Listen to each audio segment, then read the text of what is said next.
bonjour et surtout merci d'être encore là sur Info TV dans le cadre justement de votre programme Espace Miné. Nous sommes lundi 16 juin 2025 à Yaoundé au Cameroun. C'est reparti pour un petit tour. C'est reparti pour toute une semaine en information. Mais quelle information? Une information en toute convivialité. Nos rubriques n'ont pas du tout changé. On accueillera tout à l'heure la très époustouflante Claudia pour une balade informationnelle. Au niveau de nos kiosques, la dénonciation est restée de mise. Ces faits de société qui vous énervent. À notre niveau, nous avons le courage de le poser sur la table. À la fin, nous proposons quelques esquisses de solutions. Nous sommes lundi et comme vous le savez, le lundi en télévision sur Info TV est consacré à la politique. Une problématique simple vous est proposée ce matin, mais ô combien pertinente. Les hommes politiques au Cameroun sont-ils sincères? Nous questionnons, nous interrogerons, nous analyserons la sincérité de nos hommes politiques au Cameroun. Ce jour, en direct sur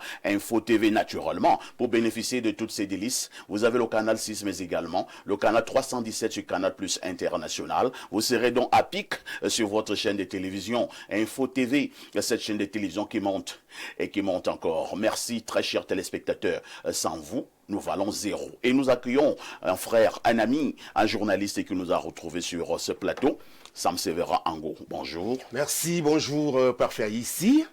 Je suis content d'être parmi vous, effectivement, au lendemain d'une activité politique importante à laquelle nous avons assisté dans la région du Sud, dans le cadre des préparatifs en lien à l'élection de 2025. C'était un grand moment ce week-end, ce samedi, en présence du ministre d'État, le professeur Jacques Famendongo, et de tout le gratin. C'était au niveau de la section RDPC Villa Centre 2 que préside le commandant de douane, Éric Gervendo, avec beaucoup d'émotions qu'on a donc tous vécues. Sam Severa Ango, je l'ai dit tout à l'heure, vous êtes journaliste, mais également de plus en plus homme politique. Il y a une dernière actualité où on vous a annoncé du côté de la Fédération camerounaise de football que dirige le président Samuel Eto'o. Alors, qu'est-ce qui vous amène subitement à la FECAFOOT, Sam Severa? Non, vous le savez, parfait, la plupart de ceux qui me suivent depuis le début de mon parcours, je suis d'abord à la base chroniqueur de sport. D'ailleurs, en réalité, on dirait que c'est ce football qui m'a fait roi à travers le monde entier autour des Lions Indomptables. Donc j'en parle souvent avec un minimum d'autorité quand même. Donc, et ces derniers temps, lorsque l'équipe actuelle à la FECAFOOT arrive, je faisais plutôt partie de ceux qui avaient le sentiment que les choses n'étaient pas bien mises en place. Il y a donc eu cette confusion au départ, avant d'opérer un revirement à la suite d'un ensemble de choses qui m'ont été rapportées sur la sincérité de ceux qui sont aux commandes aujourd'hui. Donc, M. Samuel Eto'o et moi, on a donc pu se parler. Et depuis quelque temps, j'ai effectivement choisi de cheminer à ses côtés, d'être un de ses soutiens tout simplement. Il ne s'agit pas pour moi d'aller nécessairement travailler comme employé à la FECAFOOT. Non, je suis employé à la communauté urbaine des Bolova, où j'occupe des responsabilités depuis un peu plus d'un an aujourd'hui. Donc, mais je peux être en soutien finalement de M. Eto'o, dont on peut reconnaître fatalement qu'il est un de ceux qui aujourd'hui pensent du bien de ce football. Parce qu'il l'a pratiqué. Malheureusement, on a le sentiment qu'il n'a pas eu le loisir d'accomplir sa mission sereinement en raison d'un ensemble de blocages émanant essentiellement de quelques dysfonctionnement à l'intérieur de l'appareil d'État chargé de contrôler et de suivre l'activité sportive. Je veux évidemment évoquer ici le ministère en charge des sports. Il est important que chacun sache rester à sa place. C'est comme ça qu'une république normale fonctionne. Que le MINSEP soit simplement la tutelle et qu'elle puisse laisser à l'organe technique, effectivement, le loisir de diriger la discipline football. C'est ce qui est prévu. En réalité, aujourd'hui, c'est l'une des choses, c'est l'un des goulots d'étranglement. Je le martèle davantage parce qu'on a la dernière actualité concernant le fonctionnement des Lions Indomptables. Vous savez qu'on a un entraîneur qui est arrivé et qui, aujourd'hui, malheureusement, ne veut pas se ranger, reconnaître que c'est la fédération qui est son véritable patron. Jusqu'à ce jour, M. Marc Brice n'en fait qu'à sa tête.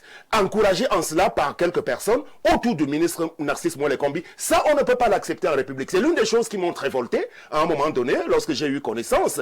Je sors par un exemple. Le Cameroun devait prendre part à un tournoi en France récemment à Montaigu. Je faisais partie de ceux qui étaient intégrés dans cette délégation pour la sélection des moins de 15 ans. Et j'ai donc pu assister à la préparation de cette équipe qui n'a pas été faite normalement suivant le calendrier, le chronogramme institué et proposé par le président de la FECAFOOT. Les gens du ministère ont mis l'équipe en stage quand ils voulaient, ils n'ont pas pris soin de suivre. Et en réalité, lorsqu'on va questionner les résultats, généralement, on pense que c'est la FECAFOOT qui ne fait pas le job, alors qu'il y a 10 000 blocages au niveau du ministère des Sports. Donc moi, je plaide aujourd'hui désormais qu'on leur laisse le soin de terminer leur mandat, de faire le bilan et de se projeter. Et je pense que ce sera bénéfique pour tout le monde. Sam Sévéran, je vous relance avec une dernière préoccupation concernant la FECAFOOT. Ils sont nombreux au regard des résultats du côté de la Fédé et qui pensent que pratiquement déjà à la fin du mandat du président Eto'o, c'est une catastrophe. Vous partagez cette observation, ce constat? À l'époque, je vous ai dit, on pourrait être tenté effectivement de croire cela. Parce que bien de choses annoncées par cette équipe-là n'ont pas été accomplies intégralement. Je vais vous dire que dans quelques petits mois, on va aboutir à la finition et la livraison des travaux du siège, du nouveau siège, de l'immeuble siège. C'est une des priorités. Il nous l'a encore confié récemment dans une séance restreinte, M. Samuel Eto'o. Il y aura beaucoup de nouveautés d'ailleurs. Donc je suis amusé quand je vois ce qui est écrit, ce qui est dit par rapport à cela. Le bilan d'Eto'o, ce sera le siège. Non. Ça c'est l'une des choses. Moi, je ne suis pas là pour faire son bilan pour l'instant. Donc il a confirmer qu'il y aura effectivement un temps pour s'attarder sur les choses qui ont été faites, celles qui n'ont pas pu être faites et les raisons pour lesquelles elles n'ont pas pu l'être. Et se projeter donc pour la suite des choses si la confiance lui est renouvelée, parce qu'il n'est pas forcément garanti qu'il sera réélu, mais je pense que l'ensemble des délégués aujourd'hui qui lui font confiance pourront le porter de nouveau à la tête. Il y a beaucoup de choses. On a connu beaucoup d'exécutifs à la tête de cette instance. Par là. Et vous le savez, aujourd'hui, le Cameroun doit se sentir fier quand même d'avoir, je le dis aujourd'hui, je l'affirme sans embâche, sans que cela ne me soit répercuté au visage. Nous avons la chance de l'avoir, M. Samuel Eto'o. Et aujourd'hui, il faut savoir l'utiliser. Parce que quand vous avez un bon joueur dans une équipe, c'est comme vous, monsieur Aïssi, on peut sortir par là. Je pense qu'on doit vous rendre hommage depuis votre arrivée à Info TV, qui a commencé avec quelques balbutiements. C'est précisément lorsque vous êtes arrivé, parce que vous êtes un bon joueur. Et on a su vous manager. Et je rends hommage également au PDG, monsieur Mvin, qui a su vous donner la latitude de vous épanouir, de vous mettre à votre place pour que vous puissiez révéler tout votre génie et donner le meilleur de vous-même. Les résultats sont là aujourd'hui. Info TV caracole en tête des audiences des télévisions privées. Et je suis heureux aujourd'hui d'arriver sur votre plateau. Merci Sam Sévérango. Nous avons travaillé presque ensemble sous d'autres cieux. Là, nous parlions beaucoup du droit d'auteur. Tout à fait, en culture. En face de ça, Sam Sévérango, nous avons la bellissime Julie P. qui nous a aussi retrouvés sur ce plateau. Bonjour Julie, bienvenue au programme. Bonjour parfait, bonjour également à tous les téléspectateurs d'Info TV. Il faut dire que ce n'est pas la première fois que je viens sur votre plateau. Sauf que vous nous avez abandonnés. Non, pas du tout. Ce sont les occupations et certaines préoccupations également. Donc je dis bonjour également à Sam Sévérin Ango. On se connaît d'ailleurs bien, voilà, donc un peu. Et par la même occasion, je veux souhaiter une bonne fête des pères en retard. C'était hier. Quelques heures de retard. Avec quelques heures de retard à tous les papas sur ce plateau, à Sam Sévérin, à vous également, et à Blériot, et également à l'autre panéliste. Alain Doc. Alain Doc. Donc, et vous dire que je suis heureuse de faire partie de votre panel encore ce matin. Julie P. est journaliste, elle travaille pour Panorama Papers Media, basé du côté des États-Unis. Oui, je suis correspondante plus exactement de Panorama Papers. On va le dire, Panorama Papers, c'est un site d'information en ligne, une branche de Panorama Group LLC qui a une page YouTube, voilà, donc une page Facebook. De toute façon, on est présent sur les réseaux sociaux. Nous transmettons, on va dire, l'information. Et nous avons à notre actif des journalistes qui travaillent avec nous un peu partout en Afrique et de l'autre côté également. Julie, tu sais ce que j'aime en toi? C'est quoi? C'est que tu n'es pas le genre de femme, on dira, sois belle et tais-toi. Ah bon, c'est vrai? Vous allez m'en dire des choses. Vous êtes également une tête bien faite. Ah oui, merci beaucoup. Je prends ce compliment comme, je vais dire comme un bon compliment. En face de Julie, nous avons l'homme benguiste des médias au Cameroun, l'homme à la voix singulière. Alain Dou, bonjour. Bien le bonjour, parfait. Je suis d'attaque pour ce lundi. Je profite de l'occasion comme ça pour saluer déjà les co-discutants installés.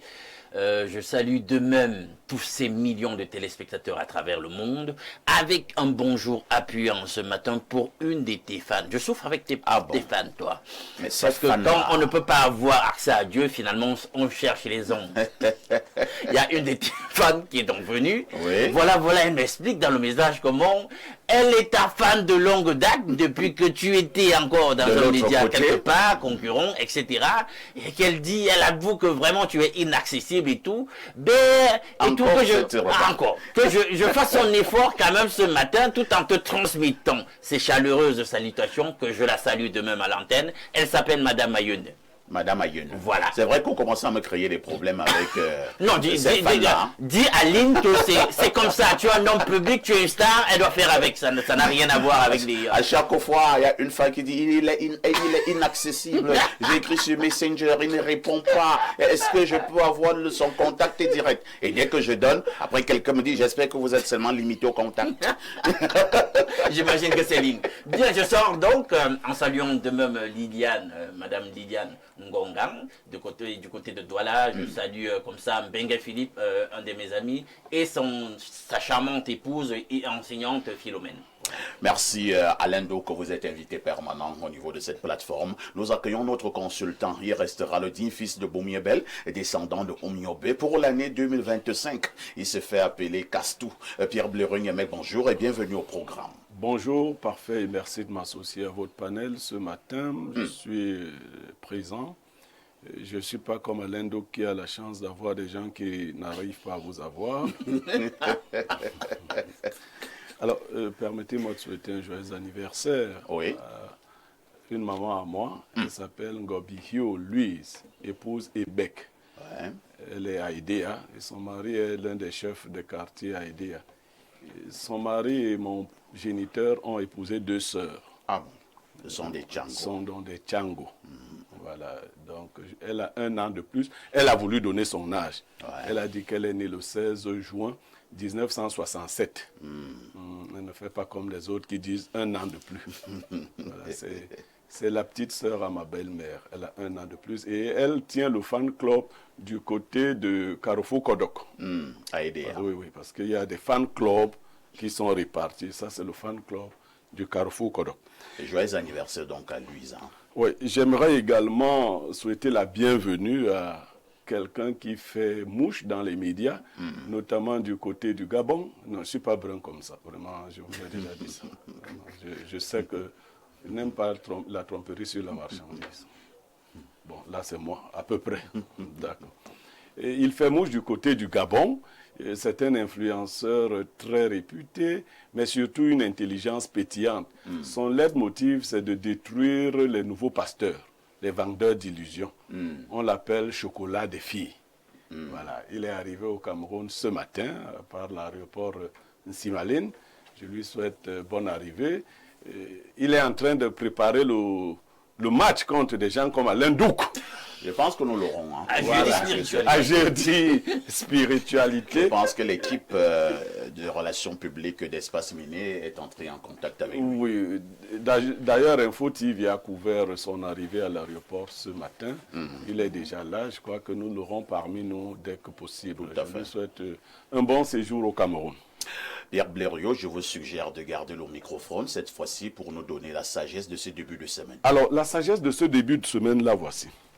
Si l'on demeure ensemble alors qu'il n'y a plus aucune passion de vivre ensemble, c'est que la peur de se séparer est le nouveau carburant de la relation. On peut reprendre. Si l'on demeure ensemble alors qu'il n'y a plus aucune passion de vivre ensemble, c'est que la peur de se séparer est le nouveau carburant de la relation. Ça veut dire quoi? Ça veut dire qu'il arrive que dans les couples ou dans les amitiés ou même dans les collaborations professionnelles, il arrive que les couples, les relations professionnelles ne tiennent plus par l'amour, par la complicité ou par une vision commune, mais par la peur. La peur de la solitude, la peur de recommencer, la peur du jugement, la peur de l'échec. Mais aucune relation basée sur la peur ne peut avoir un avenir qui enchante. Tout à fait. Il y a donc beaucoup, ils sont nombreux, qui sont ensemble parce qu'ils ne savent pas où aller. Comment rester seuls. Mais il n'y a plus aucune passion d'être ensemble. Merci Pierre Blériot pour ces éternelles sagesses matinales. Le plateau a été constitué. Les sujets vous ont été proposés. Nous ferons encore ce matin ce pourquoi nous sommes payés. Nous sommes payés pour vous donner l'information. Rien que l'information, mais alors toute l'information. À tout de suite pour la suite.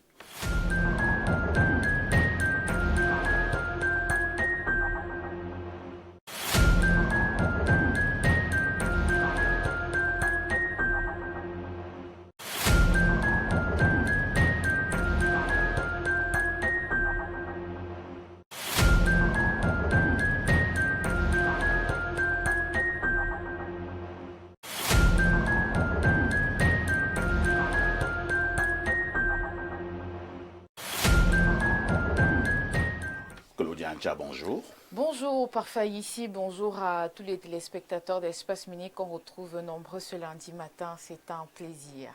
Un week-end qui a donné, ça se voit. Oui, ça se voit, ça a donné, c'était bien, c'était Claudia convivial. est souriante, elle est jolie, elle est gaie. Oui. Tu as aimé? Oui, j'ai aimé, c'était D'accord. vraiment bon, c'était bien. Il faudra le féliciter. Hein. Non, pas lui quand même. Elle alors? Oui, elle. Vous aidez aussi dans ces choses? Non, pas dans ce sens-là quand même, non. Vous parlez dans de quel sens? J'ai assisté au mariage d'une ancienne collègue qui travaillait ici à Info TV. C'est pas toi qui t'es marié, tu passes le temps à assister au mariage des autres. Un jour, je suis arrivée sur ce plateau. J'ai dit que je vais me fiancer. On a dit que non, que laisse-nous les choses. Elle a dit là que tu dis que tu veux le mari. Donc c'est parce que vous voulez. Et c'est vraiment parce que vous voulez. Claudia? Oui, parfait. Que disent les journaux? Parfait, ici, voici donc les événements qui ont marqué l'actualité au Cameroun ces dernières 24 heures. À la une, ce lundi, le quotidien Info Matin nous propose 3 actualités. Dieudonné Veng fait des produits de grande consommation. Sa grande une, le journal nous informe que les ventes promotionnelles continuent. Le boulevard du 20 mai est l'un des sites où vous pouvez vous ravitailler en quantité et en qualité. En petite tribune, le tabloïd s'intéresse à l'aide à l'après 2024.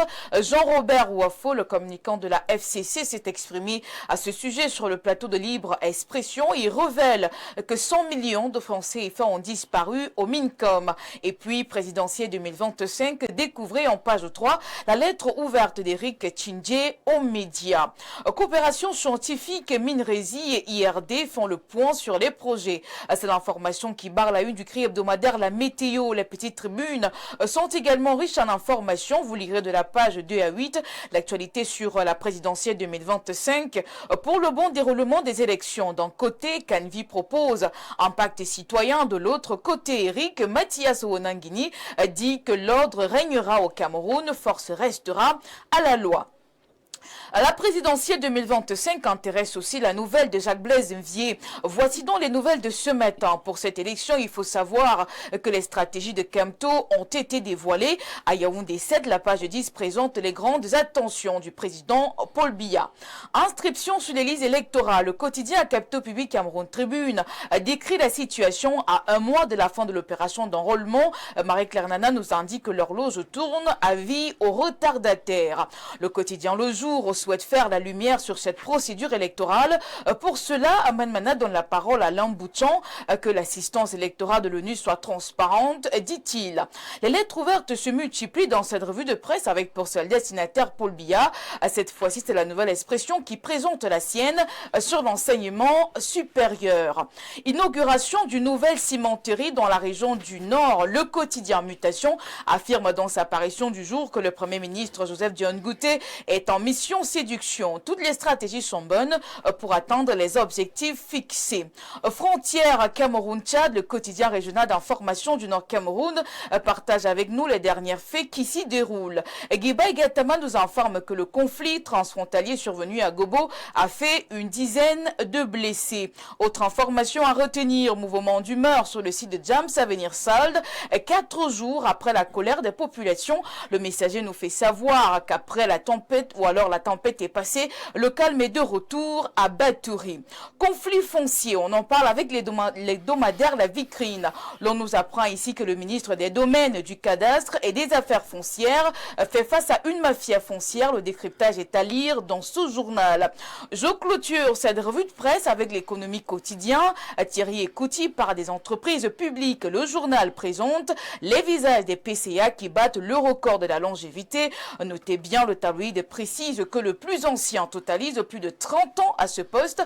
Il faut entendre que cette situation a un impact sur la compétitivité parfois ici. Merci Claudia pour toutes ces informations fraîches parues donc en kiosque au Cameroun. Il ne me reste qu'à te souhaiter une excellente semaine. Hein.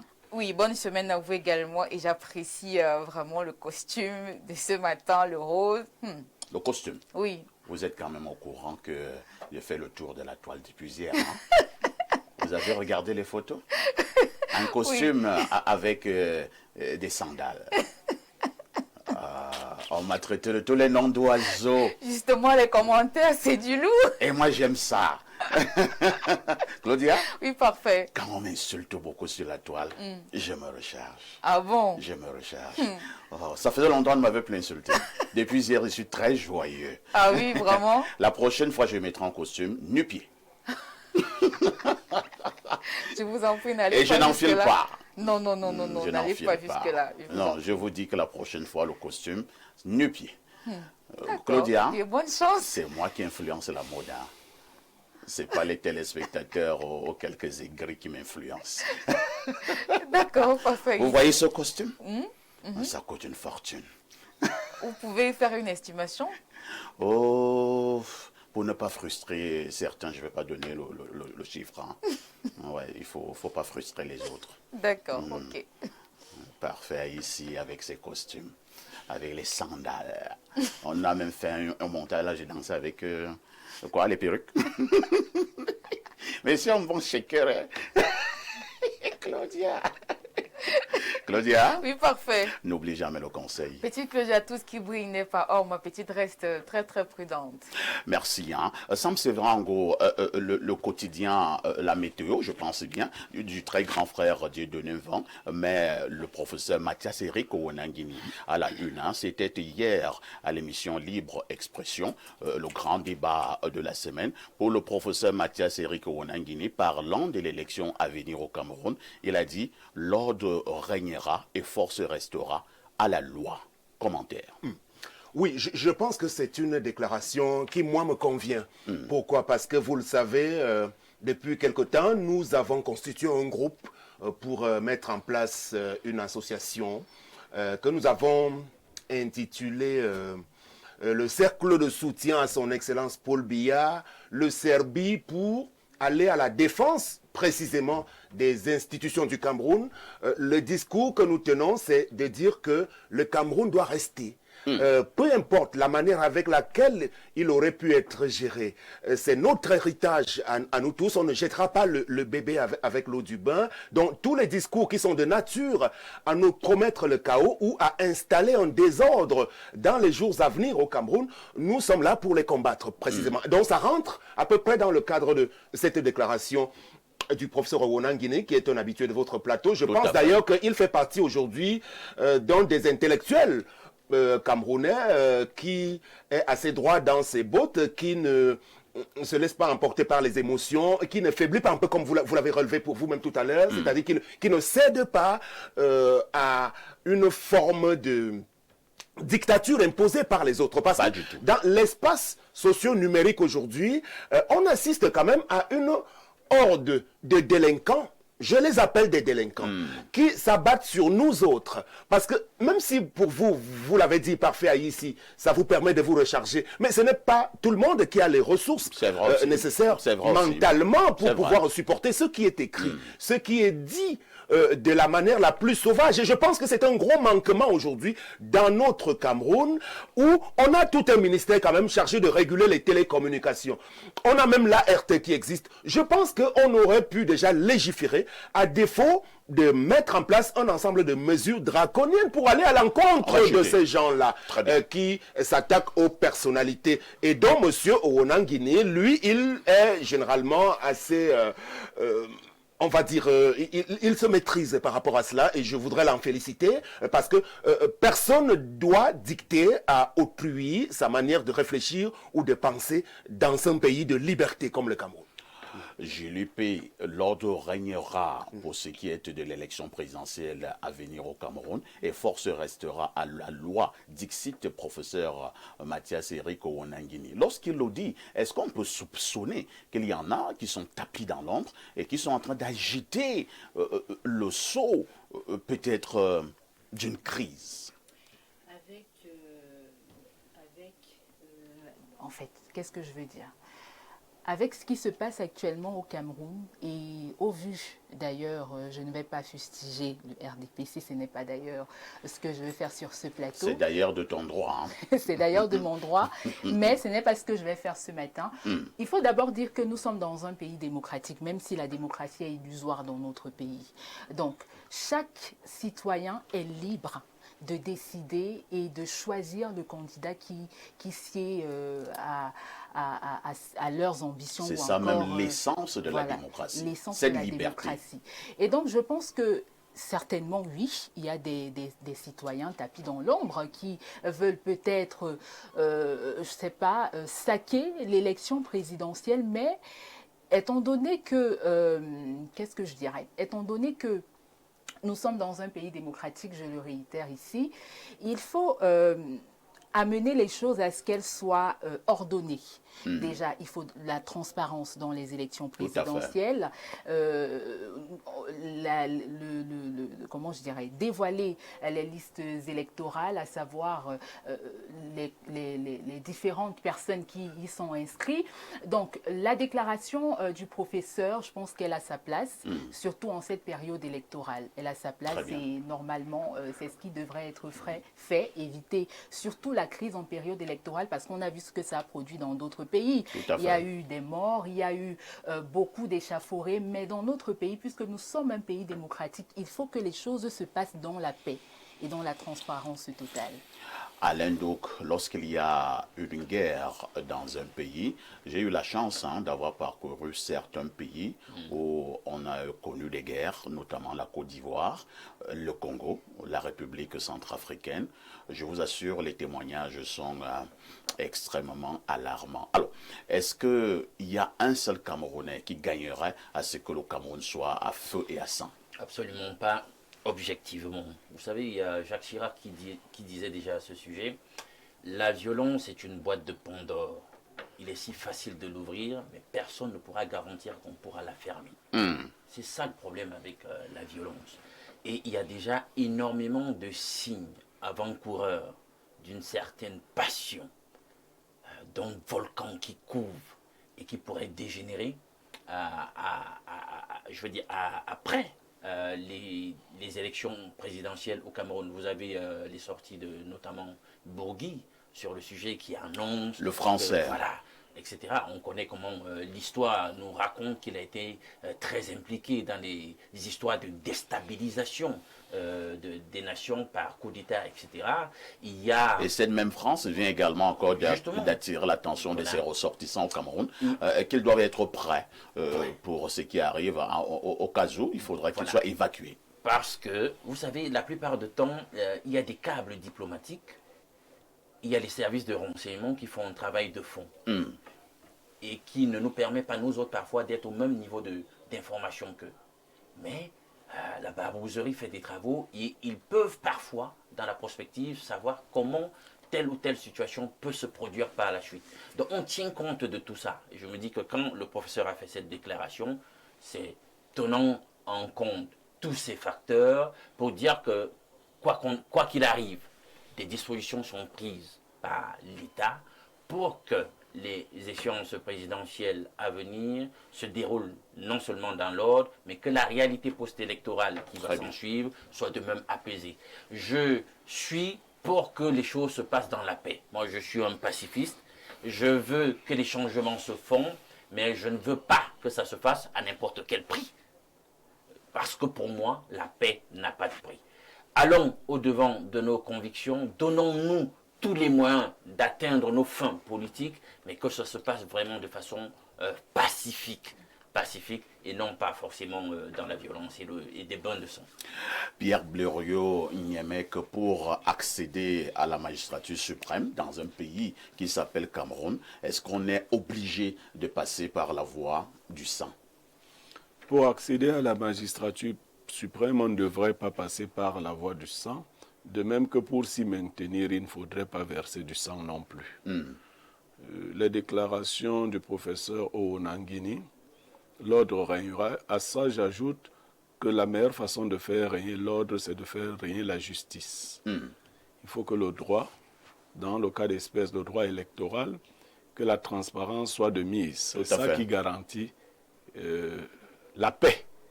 Ce n'est pas des discours seuls qui garantissent la paix. Nous devons tous œuvrer à ce qu'il y ait la paix avant, pendant et après. Aucune paix ne s'impose par la force. Ce qu'on peut obtenir, c'est la calmie. Ce qu'on peut obtenir, c'est la force. Mais la paix, c'est une construction. Nous devons donc tous travailler. Et eu égard à l'intervention de la France, il faut dire qu'elle est coutumière du fait. Elle aime dire ce genre de choses. Elle n'a rien à foutre dans l'organisation de notre élection, de nos élections, comme nous ne foutons rien dans l'organisation des élections françaises. Le Cameroun appartient aux Camerounais et c'est aux Camerounais de s'assurer que les choses se passent bien. Maintenant, un camp comme l'autre, le camp de l'opposition, ne devrait en aucun cas agiter l'épée de Damoclès sur la tête du pouvoir. Le pouvoir devrait se rassurer de faire les choses avec transparence, ne pas rentrer dans ses vieilles habitudes. Ne pas croire que toutes les années seront les années passées ou toutes les élections seront semblables aux élections passées. Les Camerounais ont besoin d'une élection transparente, au moins pour une fois dans leur histoire. Au moins pour une fois dans leur histoire. Très bien.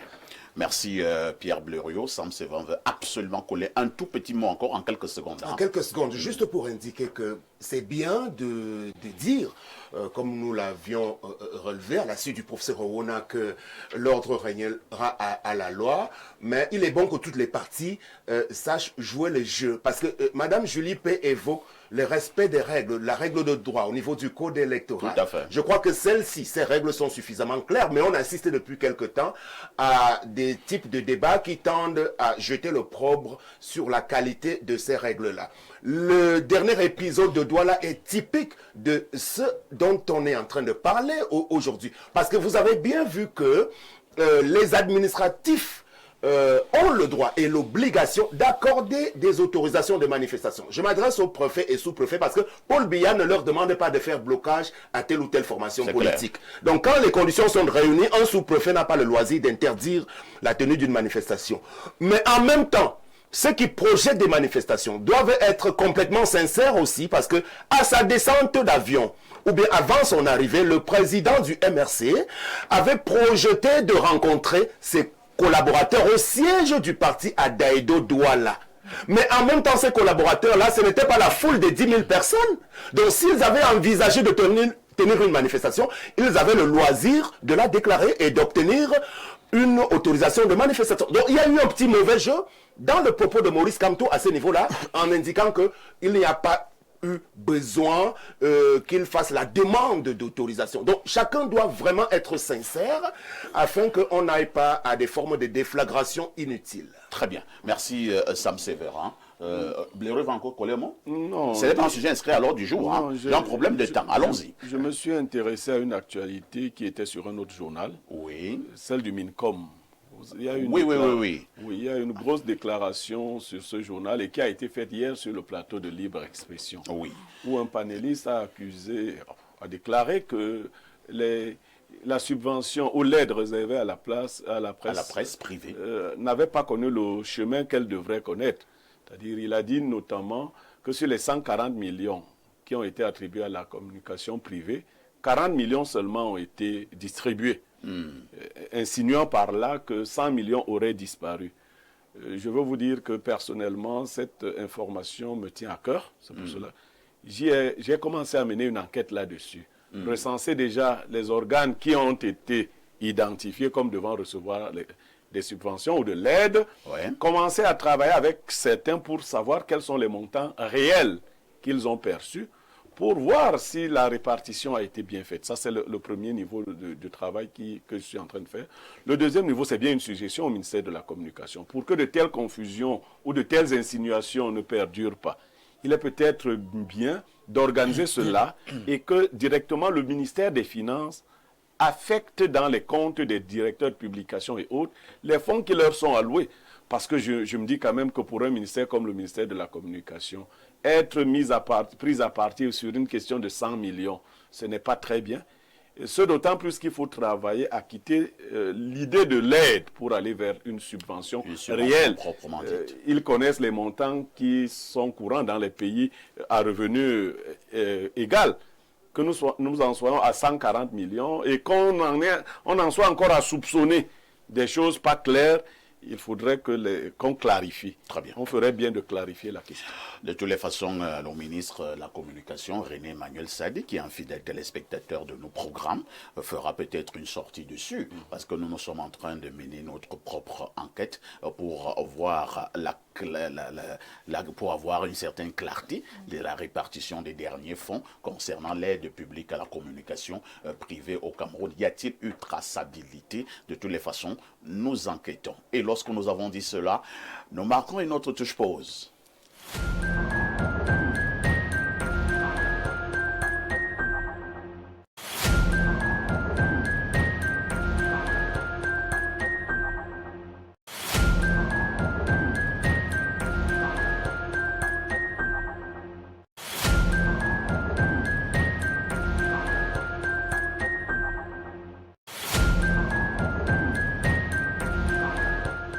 La dénonciation du jour restera une affaire de Pierre Blériot-Niemek.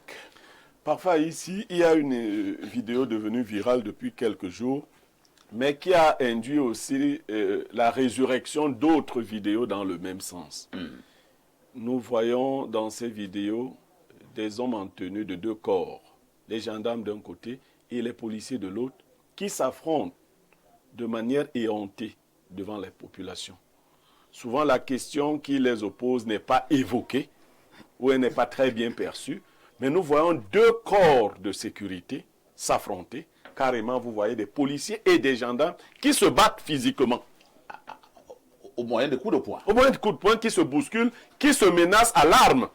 Ça inquiète parce que vous voyez, quand deux individus se battent et qu'ils sont par ailleurs détenteurs de cet instrument dangereux qui est le PA ou autre chose, cela inquiète. Déjà pour l'image du pays, pour l'image les images respectives de ces corps. Comment imaginer que le corps de la police, qui est un corps respectable, et le corps de la gendarmerie se mettent en scène dans ces formes de lubricité devant les citoyens? Alors, comment ils se mettent d'abord en scène comme ça? Ils travaillent au même endroit? Mais vous savez, c'est des vidéos qui apparaissent souvent. Vous voyez un groupe de policiers qui se chamaille avec un groupe de gendarmes, et puis ça dégénère, rentrez de votre côté, ça bouscule, ça s'affronte. Il y a quand même une sorte d'incohérence dans cette façon de faire pour des corps qui doivent contribuer à la même action, c'est-à-dire à la sécurité des populations et de leurs biens. Nous voulons dénoncer ce fait-là. Nous n'avons pas voulu projeter d'image particulière ce matin.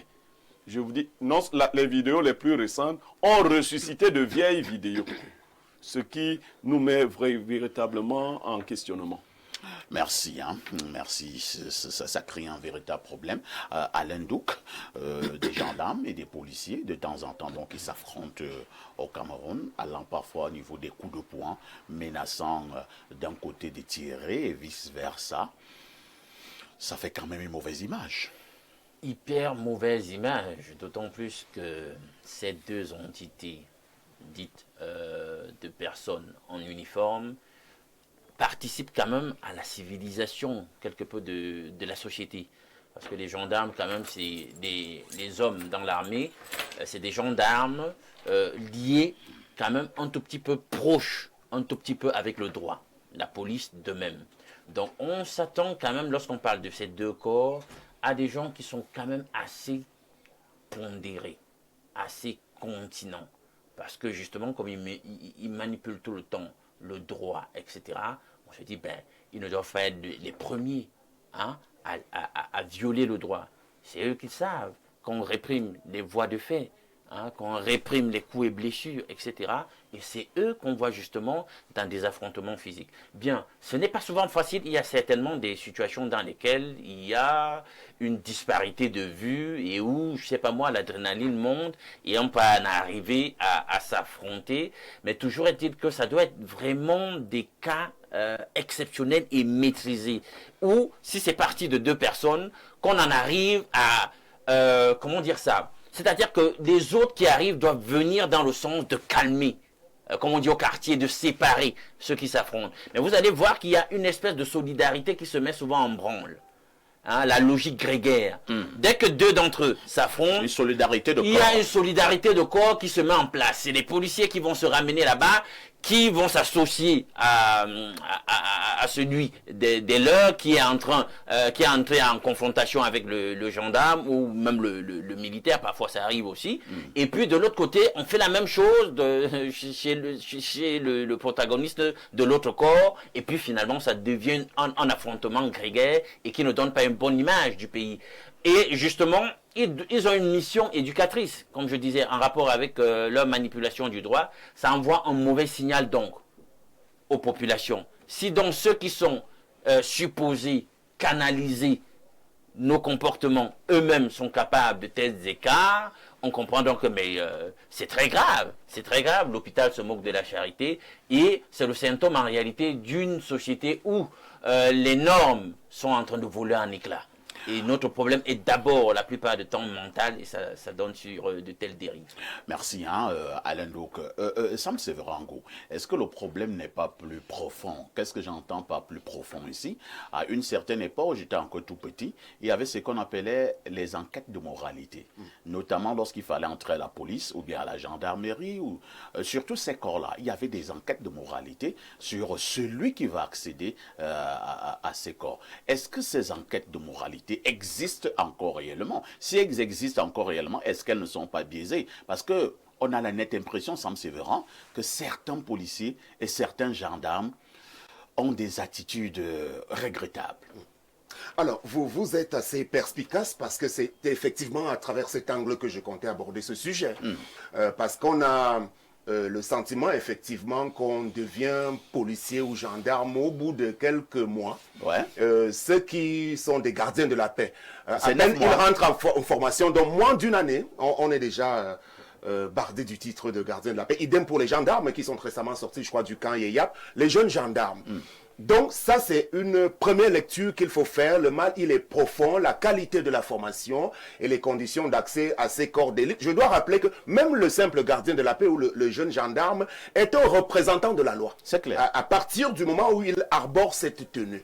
Quand on dépasse ce premier niveau d'analyse, arrêtons-nous maintenant sur le fonctionnement même aujourd'hui au niveau de ces corps-là. Plus globalement, je crois que ce sont des situations assez déshonorantes auxquelles on assiste, reconnaissons-le. Parce que si nous on a dit aujourd'hui que nous voulons retenir de Paul Biya comme celui qui aura réussi à incarner les institutions dans une nation, ces institutions-là, la police, la gendarmerie et les autres corps d'armée en font partie intégrante d'ailleurs. Et on a toujours su se féliciter de la stabilité relative ou bien même nette que le Cameroun a su souvent présenter au monde entier par rapport à la discipline à laquelle on a souvent eu droit à l'intérieur. Mais depuis quelque temps, reconnaissons que toutes ces choses-là sont en pleine déliquescence aujourd'hui. Quand vous allez remarquer, même au niveau des enquêtes qui sont menées, aujourd'hui parfait à ici, si vous avez un problème et que vous êtes obligé d'aller porter plainte dans un commissariat ou bien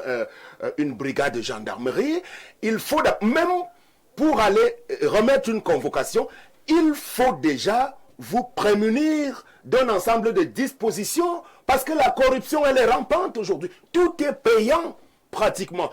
On ne parle même pas d'autres types de choses et d'autres combines qui contribuent plutôt à détruire certaines vies aujourd'hui. Donc, nous, les justiciables, nous sommes à la merci de ces gens-là. Ça également, c'est un problème qu'il faut soulever. Lorsqu'on assiste à de telles images, j'ai également pu regarder ce qui s'est passé, cette risque-là.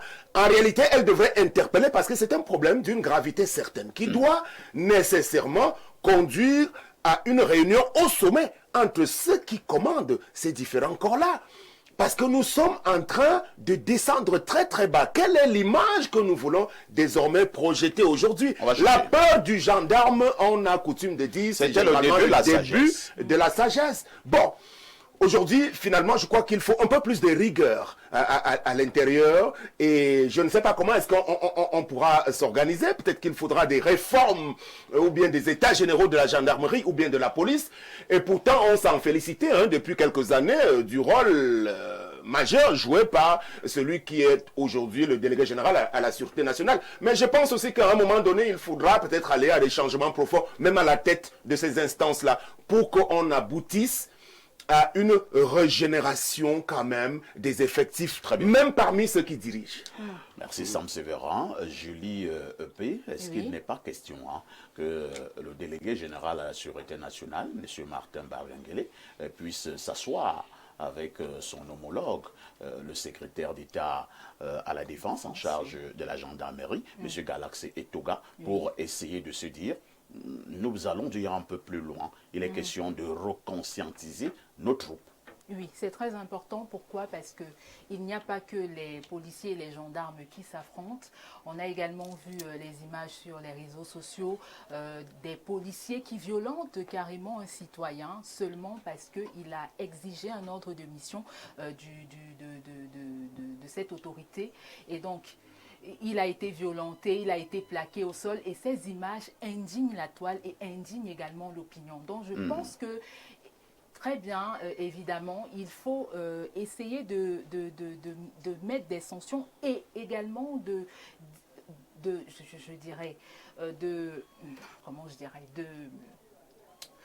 d'essayer de permettre à ce que les policiers et les gendarmes, on va le dire comme ça, puissent se rendre compte de la responsabilité qu'ils ont de protéger les citoyens.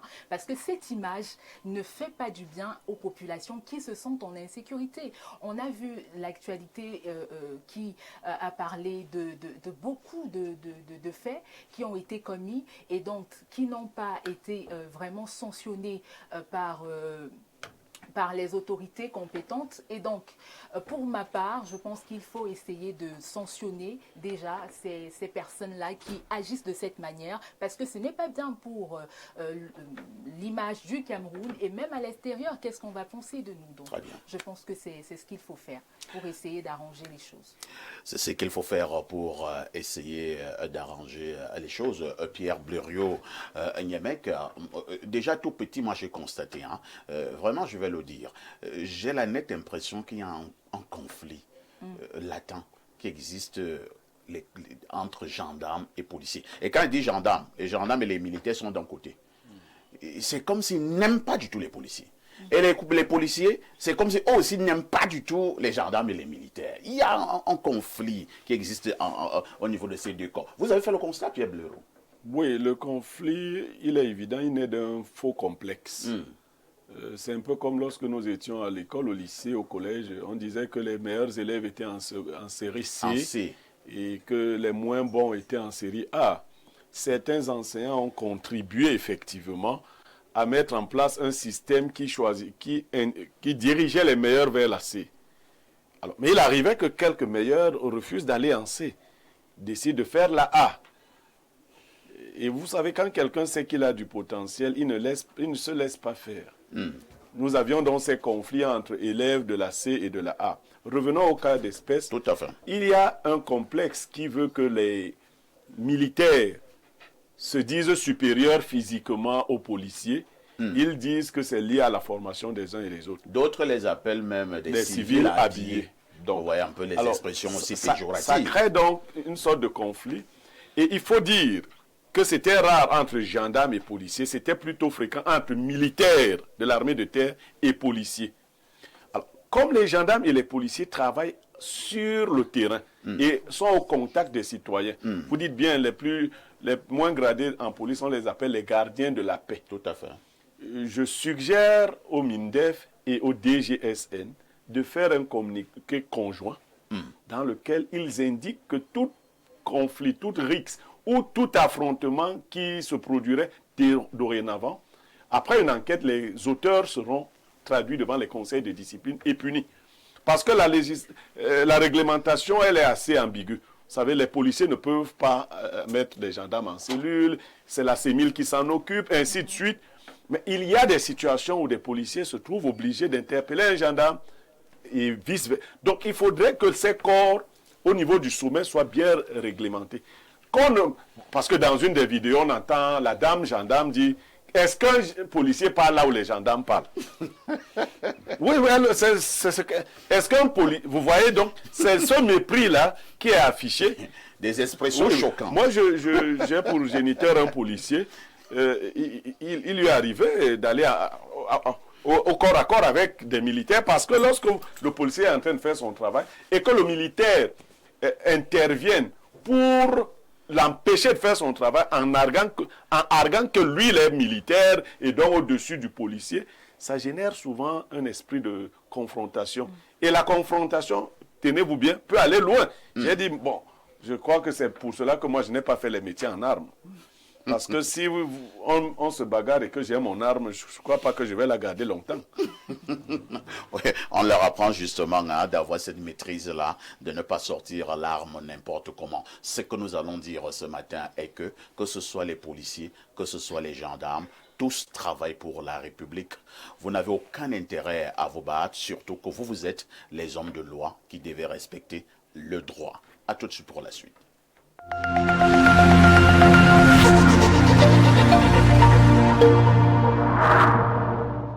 Quand me mettre Canal Plus Sport 2. Les installations sont offertes. Quand me mettre Canal Plus Sport 2.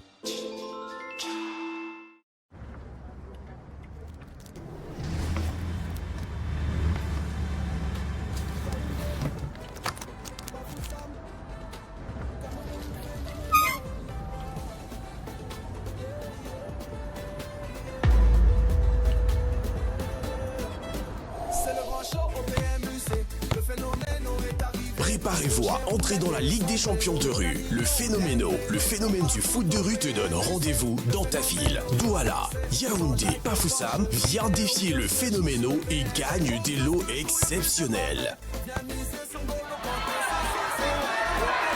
Douala, du 2 au 6 juin. Yaoundé, du 9 au 13 juin. Bafoussam, du 16 au 20 juin. Alors, qui ose me défier? Le Phénoméno booste tes bonus foot jusqu'à 1000% dans nos kiosques et sur pmuc.cm.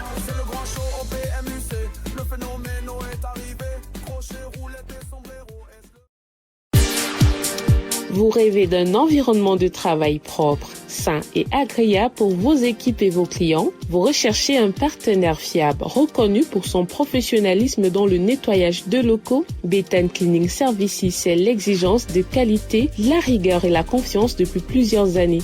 Spécialiste de la propreté industrielle pour PME et grandes entreprises, notre équipe certifiée reste à l'écoute de vos besoins, quel que soit votre secteur d'activité. Nous vous proposons une gamme complète de prestations, entretien régulier de vos bureaux, nettoyage de fin de chantier, traitement des sols et des tissus, entretien des espaces verts, recyclage des déchets et nettoyage des vitres à l'eau pure. Une technique innovante et certifiée. Avec Béthane Cleaning Services, vous avez l'assurance d'un lieu de travail confortable, propre et respectueux de vos exigences. Appelez le 657 86 38 56.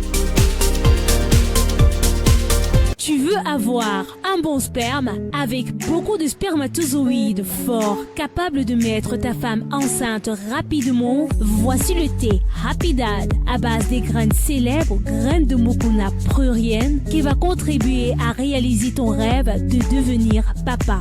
Happy Dad est disponible à Nopal Pharma 6 à Yaoundé, Tam Tam, face Banque Atlantique et chez nos partenaires. Contact 698 65 02 17 651 78 80 02.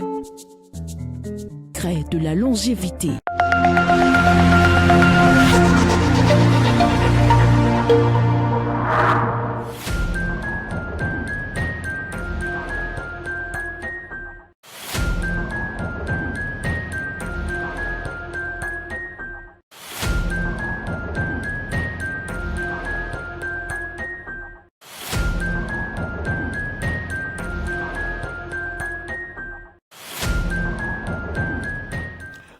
Fotio, bonjour. Bonjour, parfait.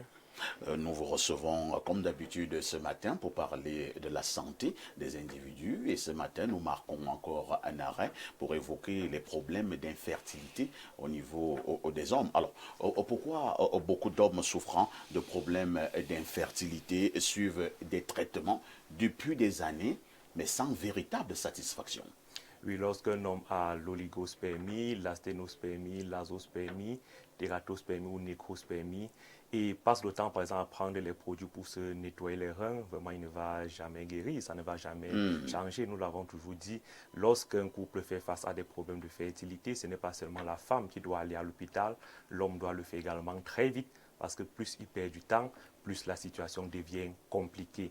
Et comme nous l'avons déjà dit sur ce plateau, l'un des piliers majeurs de la fertilité de l'homme, c'est la testostérone, plus globalement les hormones. Donc lorsqu'un garçon est tout petit, il n'a pas de sperme, il n'a pas de spermatozoïdes, il ne peut pas encore procréer.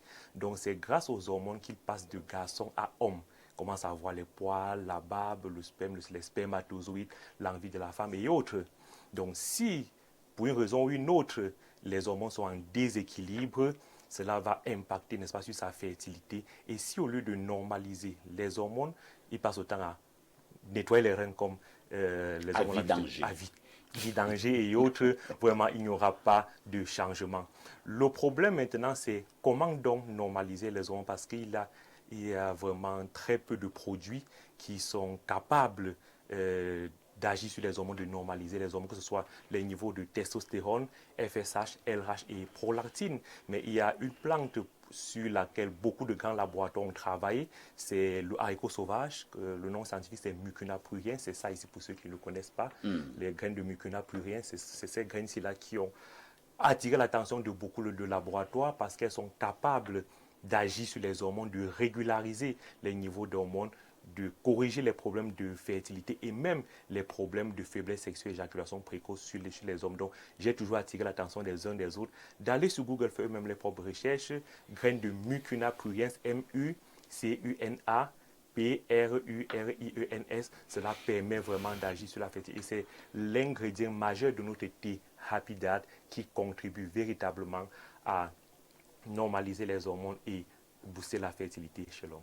Vous êtes donc sûr qu'en prenant ces thés, en prenant ces grands haricots sauvages, les hommes trouveront une satisfaction? Certaines personnes disent que Happy Dad c'est un thé miracle, mais disent non, ce n'est pas un miracle, c'est cette graine-ci vraiment, parce que c'est documenté, il y a plus d'1 million d'études scientifiques dessus, et le problème c'est que c'est rare, mais nous avons pu les avoir en une certaine bonne quantité.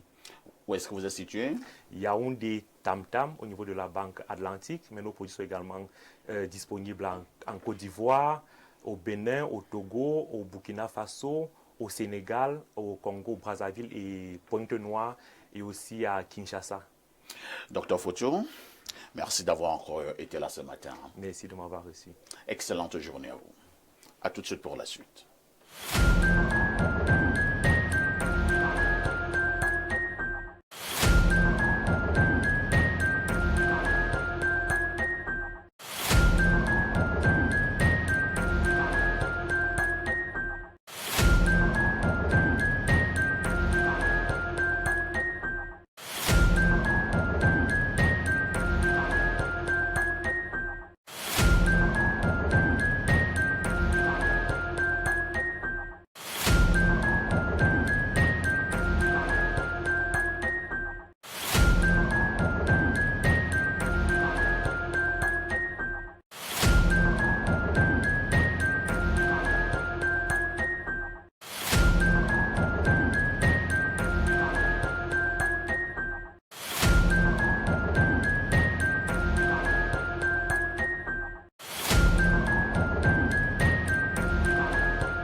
Si vous nous rejoignez à l'instant, vous avez fait le meilleur choix, c'est celui de regarder Info TV et surtout de regarder votre programme Espace Miné de lundi à vendredi, 10h, 11h52. Nous allons d'abord lire quelques contributions de nos nombreux téléspectateurs. Bonjour Parfait et à ton panel. Chapeau à Blériot pour son intervention avec objectivité au sujet de la déclaration du professeur Owen Ngueni. C'est M. Mvoro depuis le cantonel à Oyumaban qui envoie ce message.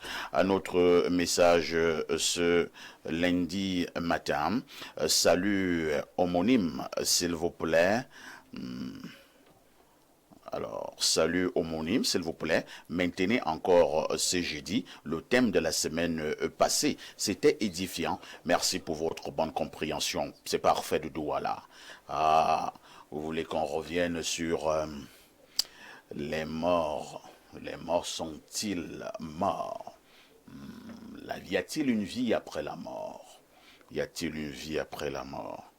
Je vais me concerter avec mon équipe. On peut revenir sur le thème, mais on ira un peu plus en profondeur. Voilà. Alors, en attendant que nous ayons les messages sur notre WhatsApp, nous allons d'abord prendre la problématique inscrite à l'ordre du jour. Ce jour, nous vous le disions en ouverture, ce matin, nous marquons un arrêt pour parler des hommes politiques au Cameroun avec un angle tout particulier. Nous questionnons leur sincérité. Les hommes politiques au Cameroun sont-ils sincères? Je commence par Alain Douk. Alain Douk, quel est le regard que vous posez sur les hommes politiques dans leur volet sincérité? Écoutez, lorsqu'il faut parler de sincérité en politique, je dois vous avouer que c'est un véritable serpent de mer. Qu'est-ce qu'on entend par sincérité? On entend quelqu'un qui est vrai, quelqu'un qui est honnête, quelqu'un qui est loyal. Et est-ce qu'au Cameroun, on peut dire effectivement qu'on a ce type de profil sur le plan éthique dans la classe politique? C'est difficilement... on assume ça difficilement. Pourquoi? Parce que fondamentalement, on pourrait philosophiquement poser la question de savoir, est-ce qu'il y a de la sincérité dans la politique telle qu'elle se fait de façon pragmatique? Il y a un homme d'église appelé le cardinal Mazarin qui a commis un ouvrage appelé Le Breviaire du politicien. Donc ce n'est même pas simplement une problématique camerounaise, c'est même l'ensemble de la classe politique qu'il faut interroger sur sa sincérité. Et si on y trouve des réponses, on aura la réponse pour des Camerounais. Alors qu'est-ce que Mazarin dit? Il dit qu'en réalité, lorsqu'on est investi dans la politique, voilà les codes, le code éthique. Et quand vous passez en revue ce que Mazarin dit, vous vous rendez compte que les valeurs qui sont celles des politiciens qu'il décrit là-bas sont en réalité des contre-valeurs. La tartufferie, c'est-à-dire l'hypocrisie, la trahison. Est-ce que ce sont des valeurs? Mais Mazarin dit qu'en réalité, c'est le profil type du politicien. Le mensonge éhonté. Est-ce que c'est une valeur? Non. On ne peut pas l'encourager sociétalement. Pourtant, Mazarin nous fait comprendre qu'en réalité, ben voilà comment les politiciens se comportent. Donc, ils tiennent le discours politique la plupart du temps pas pour être vrai, et le discours même n'a pas vocation à être vrai, mais il doit donner l'impression d'être vrai. Donc nous sommes dans le jeu de la commercialisation des illusions. Il faut donner l'impression d'être sans l'être. Donc on vend le paraître en réalité à ceux qui sont nos auditeurs, ceux qui nous regardent, mais sans pour autant être préoccupés par le fait d'être vrai, tenir le discours de la vérité. Alors les gens vous disent qu'ils vont tenir ou alors implémenter la rigueur et la moralisation. Vous évaluez le discours. Est-ce qu'ils incarnent eux-mêmes le discours en question? Parce que je l'ai toujours dit, et c'est sur ce plateau, comment on faisait, notamment dans d'autres civilisations, notamment la civilisation grecque, pour évaluer un magistère, notamment même celui de politicien, d'homme public dans la Grèce antique? Il y a trois, c'est un triptyque qui permet de l'évaluer. Aristote dit, est-ce que votre discours est cohérent? Est-ce que donc on peut envisager ici la véracité du discours? Est-ce que ça tient la route? Est-ce que c'est faisable? Et vous allez remarquer que lorsqu'on est dans la sphère politique, notamment en situation électorale, les politiciens tiennent un discours juste pour enflammer les masses, juste pour séduire, même s'ils sont convaincus eux-mêmes du caractère infaisable de ce qu'ils professent. Alors, est-ce qu'ils sont vrais? Donc, c'est d'abord ça. Est-ce que le discours est logique? Est-ce qu'il est cohérent? Parfois, ça manque. Et les politiciens sont coupables de ça. Mais ils promeuvent parfois même des discours qui savent être incohérents, infaisables. Deuxième axe, est-ce que lui-même est à l'image des valeurs ou du discours qu'il tient? C'est la dimension ethos. Est-ce que lui-même est éthique? Quand on le regarde, est-ce qu'il est une lettre ouverte dans laquelle on lit ce que lui-même défend ou prétend défendre comme valeur? Or, ça nous manque ici. Quelqu'un va vous parler de rigueur et de moralisation et il a tout un gouvernement qui est immoral. Quelqu'un vous dit qu'il veut aller à l'assaut du pouvoir par les urnes, ben, il a quelques velléités insurrectionnelles. Il y a ce genre de contradiction. Est-ce que tu as l'image de ton discours? Tu dis que tu es un homme de paix, mais tu es tribaliste, par exemple. Tu es dans la division pendant que tu prônes une certaine unité. Il y a ce genre de contradiction. Donc, il y a cette dimension éthique qu'on ne retrouve pas dans le plus clair des politiciens. Maintenant, la dernière dimension, c'est la dimension pathos. Est-ce qu'ils sont donc capables de susciter une adhésion à leur discours? Les plus populaires suscitent forcément une adhésion de la part de ceux qui sont leurs suiveurs ou qui sont leurs militants. Mais il faut dire qu'on doit aller bien au-delà, parce que parfois les gens doivent pondérer les émotions par la raison. Et beaucoup, comme dans les églises de réveil, où on voit aussi des gens qui suivent des pasteurs, jouent et restent sur la fibre de l'émotion sans la raison. On doit raisonner dans la sphère politique. Et il y a une autre façon de faire la politique, une façon éthique de la faire. On a par exemple Erasme qui disait en son temps que le leader politique, la chose politique, ne devrait pas se défaire de la morale. Or, c'est ce qui manque dramatiquement au pays aujourd'hui. Nos leaders ne sont pas des gens moraux. C'est-à-dire que si on va investiguer sur la vie de chacun, vous allez constater qu'ils ont des allégeances qui sont questionnables, ils sont empêtrés dans des conflits d'intérêts, dans des délits d'initiés, ce genre de choses, des compromissions crasses. Voilà le problème avec la politique telle qu'on l'a fait au Cameroun et d'ailleurs telle qu'on a fait un peu partout dans le monde. Tous sont empêtrés dans des choses crasses. Merci Alain Douk pour cette prise de parole qui a des allures de démonstration. Et bien on passe la parole à un homme politique qui est sur ce plateau. Il est du RDPC, Sam Sévéran, Ango Sam Sévéran. Alain Douk pense que les hommes politiques au Cameroun manquent criardement de cohérence. Ils ne sont pas vrais. D'abord, sont des menteurs, ainsi de suite. Alors, tableau peint en noir, hein? C'est excessif ou alors c'est la pure réalité? Bon, disons qu'il est libre des mots qu'il a choisis. C'était un réquisitoire qui peut avoir quelques bribes de vérité tout de même. Convenons, avant d'arriver au cas spécifique du Cameroun, quand même, d'une définition qui nous met tous d'accord. C'est quoi même la politique? Eh bien, c'est la plus belle des choses, vraiment sur le plan purement théorique. C'est la politique qui est mère de l'humanité. C'est à travers celle-ci qu'on élabore les politiques publiques de développement. Donc, tout est politique. Il est donc question ici, à travers notre analyse, de regarder d'abord la chose sur le prisme global de celle qui se pratique à travers le monde et de l'histoire de celle-ci, véritablement. J'ai été d'accord avec une partie de son analyse lorsque il a bel et bien réussi à démontrer que, de manière générale, il n'y a pas eu d'unanimité sur les choix faits par certains hommes politiques dans le monde entier. Parce que même du temps de John Fitzgerald Kennedy, l'Américain, qui était parti très très tôt et qui était présenté comme vraiment un ovni, objet volant non identifié, quelqu'un de très très apprécié, vous en trouverez quand même qui ont eu des choses à redire concernant le passage de Kennedy sur la terre des hommes, sur son passage en politique. En France, parce qu'on aime généralement prendre les exemples français, Valéry Giscard d'Estaing était-il un bon politicien? Oui, d'une part, parce que c'était un tribun, parce que le politicien, c'est la personne qui sait justement vendre, qui a l'art oratoire facile, effectivement, parce qu'il s'agit de convaincre d'abord sur votre aptitude à être un penseur et à proposer des voies, des solutions de sortie pour les problématiques qui concernent l'ensemble de la collectivité. Il faut savoir se faire aimer. Et je crois que ça a été défini même par les politologues, par les plus grands scientifiques. L'homme politique, le vrai, en réalité, ne devrait pas être un menteur. Je suis d'accord, il doit avoir des valeurs morales identifiées et reconnues comme telles.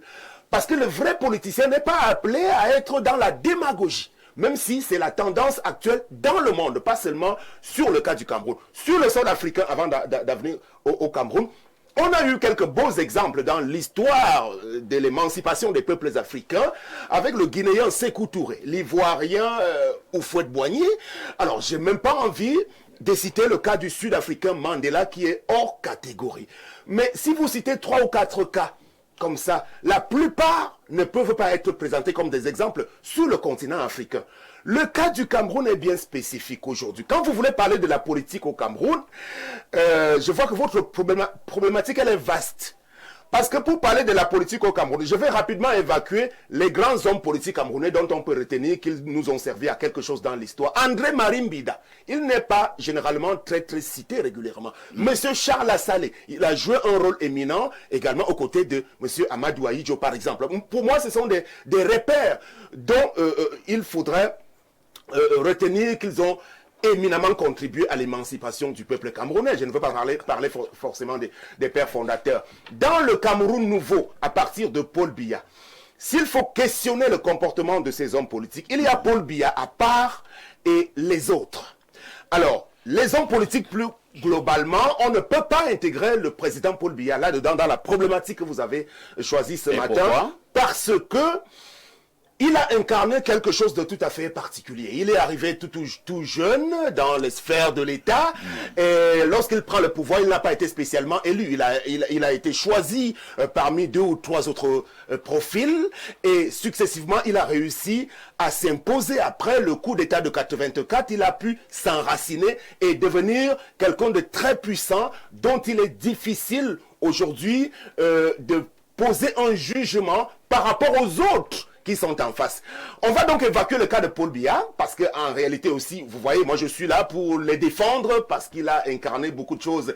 Donc, je vais davantage m'attarder en quelques secondes sur le cas des autres hommes politiques camerounais qui ont cheminé avec lui dans les milieux dits de l'opposition. Est-ce que Paul Biya est un homme politique sincère? On peut le dire? Alors, je ne sais pas si je suis outillé ou qualifié pour répondre intégralement à cette grosse question.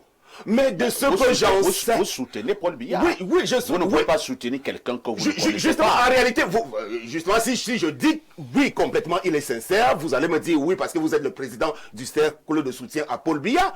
Mais je vous dirais que M. Biya, au-delà de la moyenne, a pu démontrer de sa sincérité au niveau de l'élaboration des stratégies de développement du Cameroun. Il y a pour le libéralisme communautaire, quelqu'un a parlé tout à l'heure de rigueur et de moralisation, mais si quelques-unes de ces préconisations n'ont pas été suivies des faits, il faut bien reconnaître que dans la plupart des cas, ses collaborateurs ne l'ont pas aidé.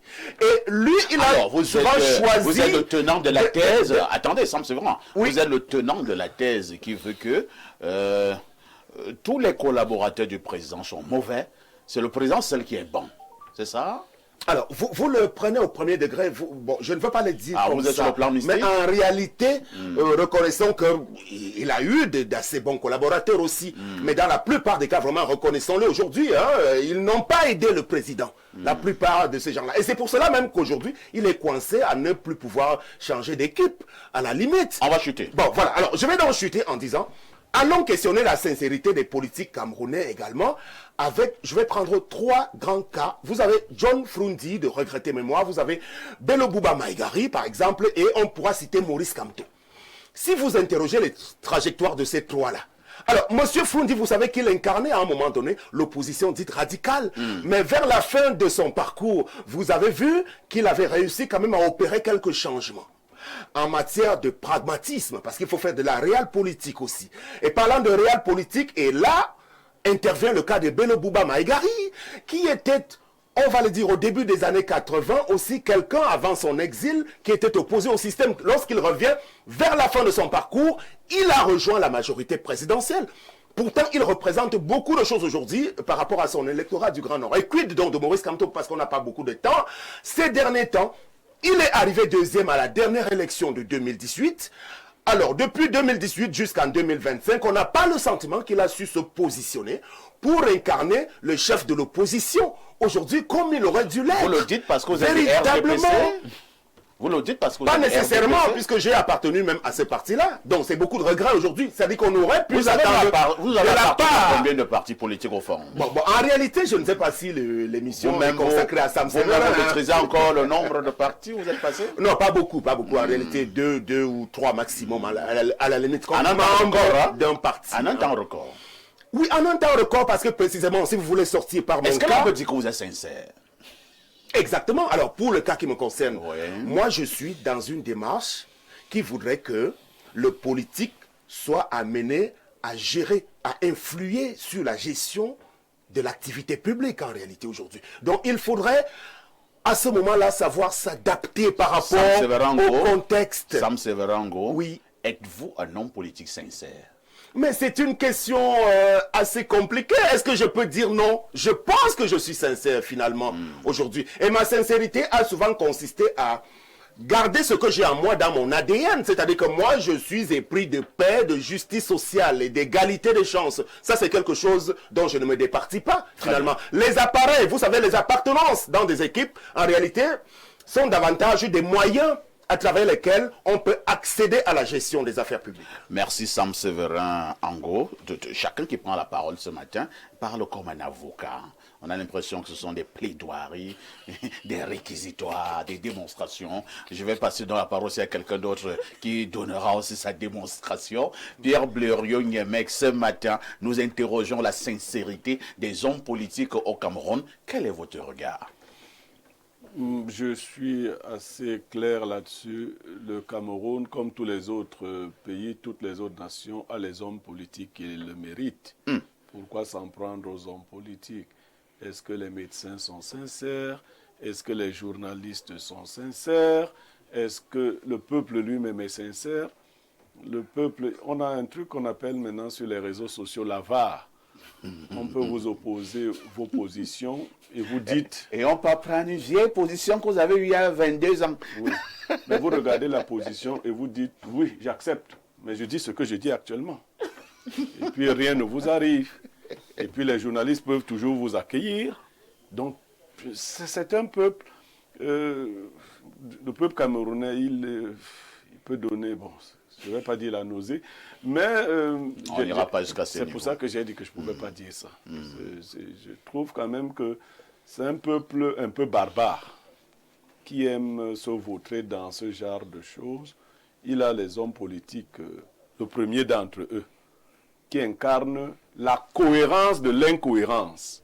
C'est celui qui gère l'État depuis 43 ans. Ils sont donc des gens cohérents.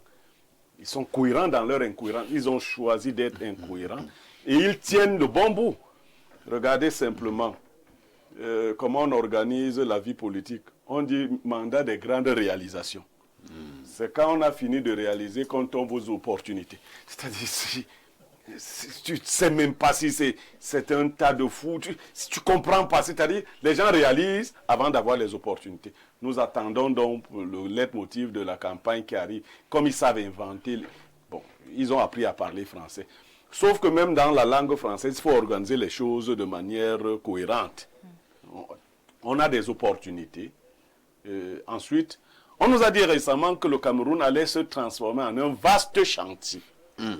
Parce qu'il faut parler avec les faits, c'est vous qui le dites dans vos... Un vaste chantier. Quand vous regardez comment c'est un vaste chantier, on a creusé partout avec des pioches, partout, et on a abandonné partout. Voilà, effectivement, c'est un vaste chantier, sauf que c'est un chantier abandonné. C'est terrible quand même. J'ai souvent vu les hommes politiques de l'opposition, parce qu'il faut parler brièvement d'eux, pour la plupart, si vous mettez de côté quelqu'un comme Frundi, vous mettez de côté quelqu'un comme Adamou Ndamjoya, vous verrez que les autres... Kodok, par exemple, c'était un ami de Paul Biya. Les gens ne le savent pas. Sur le premier acte de... Quelqu'un vous dira également que Frundi lui-même a fini par être... Non, oui, moi je dis que Kodok, au départ, voilà. Frundi deviendra un complice. Kodok, lui, au départ, c'est son ami. C'est-à-dire que depuis la France, ils sont amis là-bas. Ils arrivent, je crois que quand ils descendent, ils se disent, bon, on prend les voies différentes, mais on arrive au même objectif. Quand Kodok se rend compte que Paul Biya veut tomber, il dit non, il ne va pas tomber. Les opposants croyaient que Kodok était avec eux. Il lui tend une bouée de sauvetage, il sauve Paul Biya. Et dans la sincérité de Paul Biya, vous avez été un ami de Kodok. À la dernière minute, Paul Biya le lâche parce qu'il ne lui sert plus à rien. La sincérité des hommes politiques vient encore de nous être manifestée à travers le ministre Issa Tiroma Bakari, qui avait décrit Paul Biya comme un monstre par le passé. Ensuite est venu travailler avec Paul Biya. Il a expliqué comment Paul Biya était un homme d'État exceptionnel. Il vient encore de dire que si vous demandez à quelqu'un de voter Paul Biya, c'est criminel. Donc ceux qui demandent de voter Paul Biya sont quoi? des criminels, qu'ils soient ceux d'aujourd'hui ou ceux d'hier, ce sont des criminels. Mais les Camerounais ne savent pas identifier les criminels. Parce que si quelqu'un vous... Oui, ils n'identifient pas. Voici, on a affaire à un criminel. Si je vois un journaliste qui dit voter pour lui, je dis voici un criminel. Je vois un homme religieux qui dit voter, je dis voici un criminel. Ils n'identifient pas les criminels. La sincérité des criminels, c'est laquelle? Quand vous venez d'attraper un bandit, il promet tout. Il dit plus jamais ça. Si vous le laissez partir, il est sincère. C'était parce que vous l'avez attrapé. Mais il va encore promettre la même chose lorsqu'on l'attrapera. Mais si on ne l'attrape pas, il continuera de faire son boulot. Merci Pierre Blériot. Je pense que cette fois-ci, ma messagerie m'obéit déjà. Allons du côté du plus 966. Il s'agit de l'Arabie Saoudite. Que dit le téléspectateur de ce côté? Bonjour au prestigieux panel d'Info TV. Claudia est le style de femme qui pousse les ministres du Cameroun à détourner les projets. Une fille jaune, suivez mon regard. Force à vous les gladiateurs de la communication. Info TV, Ayop, Ayop, Ayop. Face au Nkoukouma de la modération et à son Samuel Eto'o de la consultation, l'État doit simplement radier ses officiers afin qu'ils servent d'exemple et aussi de revoir les modules de recrutement et de formation. Merci encore à Info TV pour son travail d'éveil que ces médias abattent. On prend une autre préoccupation ce matin. Alors, que dit ce téléspectateur? Allons au 241. Le 241, c'est le Gabon, le pays que dirige le président Oligui Nguema. Alors, que dit le téléspectateur là-bas? Bonjour le panel, bonjour mon ami parfait, le meilleur de sa génération.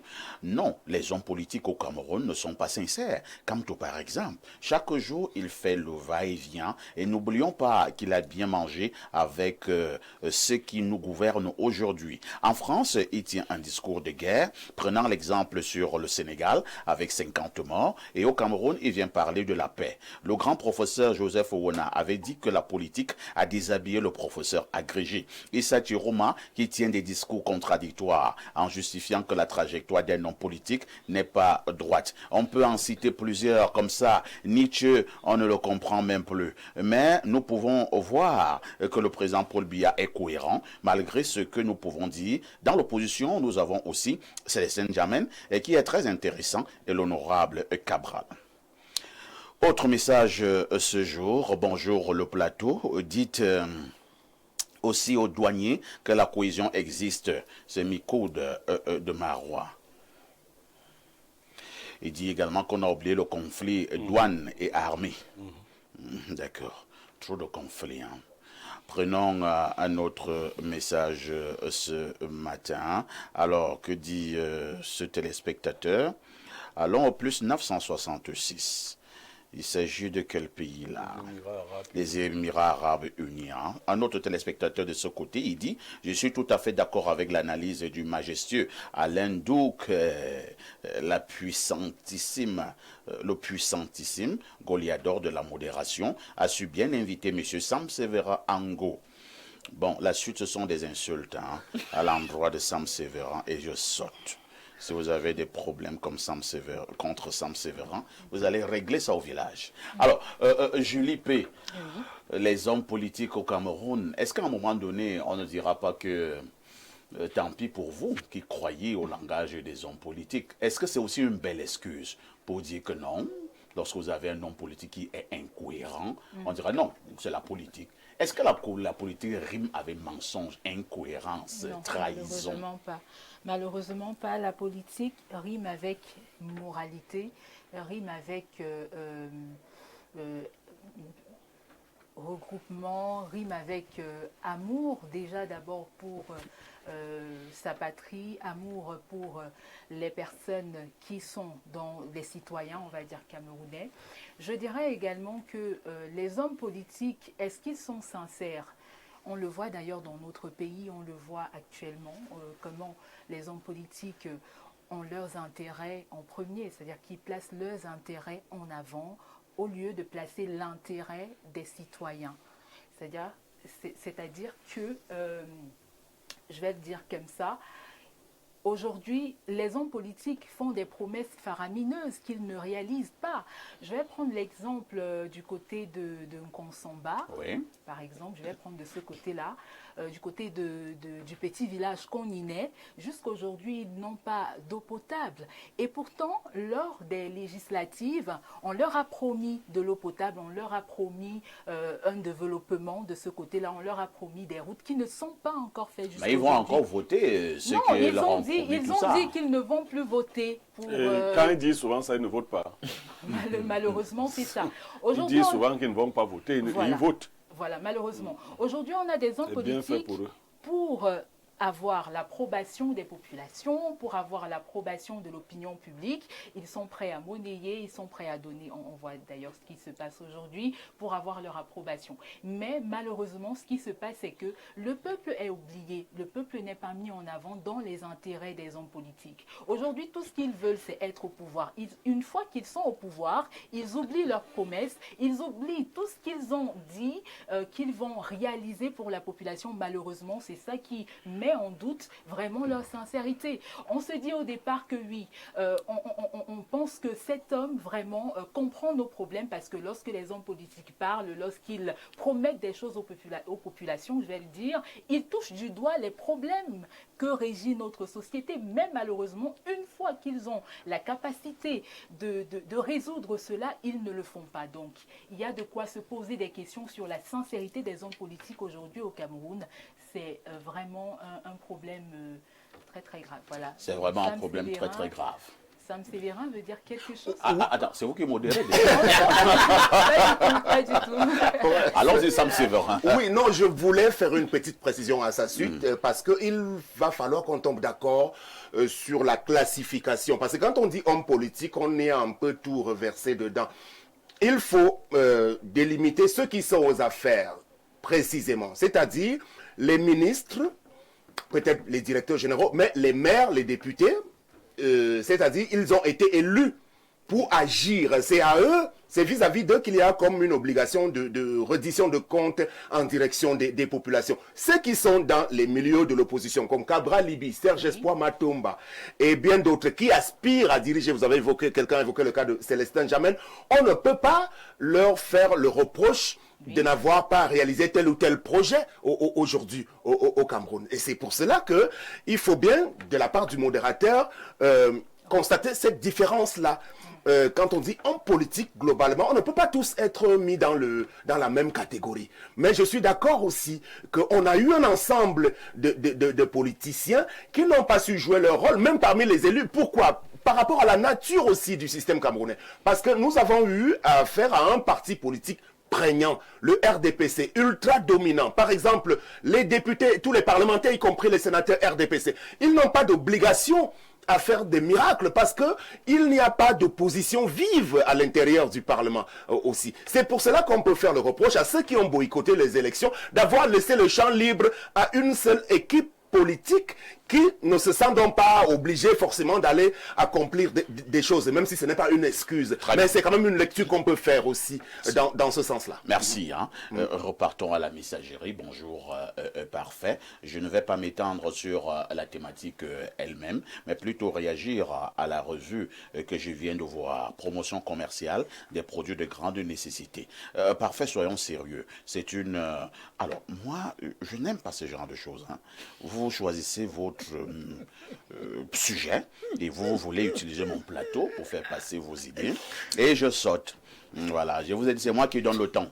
Je vous amène ce matin à parler de la sincérité des hommes politiques. Mais toi, tu choisis de parler d'un autre sujet, on saute. Voilà, on prend un autre message. Et vous avez l'art d'être hors sujet. Bonjour, s'il vous plaît, n'invitez plus Sam sur votre plateau. Il est bipolaire. Hier, il était contre le RDPC. Aujourd'hui, il le soutient. Hier, contre Samuel Eto'o. Aujourd'hui, il est un peu comme Issa et Turoma Bakary. En même temps aussi, ne reviens pas à vous de me dire là, je dois sauter, là, je ne dois pas sauter. C'est moi qui dicte le temps. Alors, on Un autre message ce matin. Bonjour, on devrait déshabiller ces policiers et gendarmes. Simplement, pour moi, le seul homme politique sincère et cohérent reste et demeure Elimbi Lobé. Et d'ailleurs, il ne devrait même pas faire la politique vu son statut de témoin de Jéhovah, qui n'est pas compatible avec la politique. Bonne émission. C'est Cyril à Douala qui envoie ce message. Il faut dire que Elimbi Lobé était en déplacement. Hein. Et il est de retour. Il est rentré hier et il sera des nôtres ce dimanche sur Libre Expression. Autre message ce jour. Bonjour, qu'est-ce qui vous étonne que les gendarmes bagarrent contre les policiers lorsque ces deux corps manipulent à longueur de journée les billets de 500 et 1000 francs? Vous savez bien l'origine. Moi, je n'en sais rien. Alors, nous prenons cet autre message rapidement. Bonjour, espace miné. Les politiciens ne sont pas des gens sincères. En politique, tout est question d'intérêt et non de bon sens ou de justice. Personnellement, je ne souhaite pas que Papa Blériot se présente aux élections de 2032. C'est un monsieur franc, vrai et entier. Je n'aimerais pas le voir entrer dans ce monde de roublard qu'est la politique. Il doit rester aussi authentique qu'il l'est déjà. C'est Papou, depuis dragage à Yaoundé. Peut-être que lui fera la politique autrement. Un autre message, hein? Bonjour l'Onkokoma de la modération. Et au panel, s'il vous plaît, je peux avoir la citation de M. Blériot Niemek. C'est Yann depuis Marois. Yann, connectez-vous ce soir à partir de 22h30. Ce sera la rediffusion. Alors, repartons au 241, c'est le Gabon. Qu'est-ce que Paul Biya est venu chercher en politique? C'est un homme sincère de nature. Malheureusement, son entourage l'a trahi. C'est un message qui vient du Gabon. Et je vous ramène au plus 33, c'est un message maintenant qui nous vient de la France. Bonjour à vous sur le plateau, très heureux de voir le génie Sam Séverin Ango. C'est un rutteur de très haute voltige. C'est toujours un réel plaisir de l'écouter, n'en déplaise à certains jaloux. Comment faire pour rejoindre le Serbie? Nous n'allons pas laisser prospérer le chaos dans ce pays. Nous nous lèverons pour dire non à l'imposture et aux politiciens véreux. Un autre message, hein, très rapidement. Bonjour, parfait. C'est Nestor. Sam Séverin Ango est un bipolaire légendaire en ce qui concerne la politique.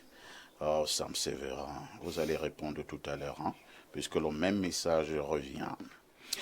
Bonjour au panel, juste pour rappeler à Blériot qu'aujourd'hui c'est lundi. Est-ce que ton téléphone a été changé? Ton téléphone? Oui. Oui, ben, je réponds. Allez-y. Oui, je réponds directement. Parfait est en train de faire le choix entre deux options qui lui ont été offertes. Dès qu'il aura fait le choix, la chose sera faite. Très bien. Ah, Blériot, les gens nous tiennent. Non, mais vous devez le lui dire. Est-ce que ce que je dis est faux? Non, pas du tout. Voilà.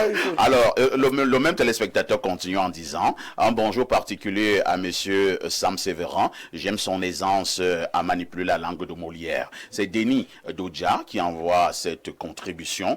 Un autre message parfait ici. Les hommes politiques au Cameroun sont-ils sincères? Non.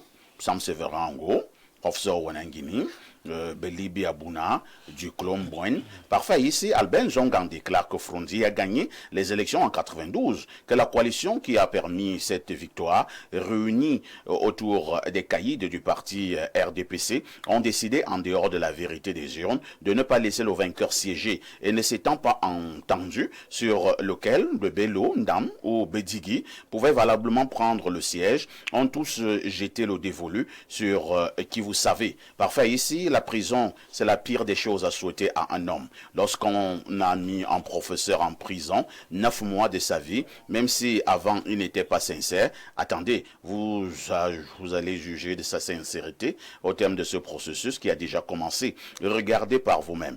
Lui, Maurice, pour ce qui est du changement, est sincèrement sincère. C'est Dieudonné Pada du côté de Bonandio.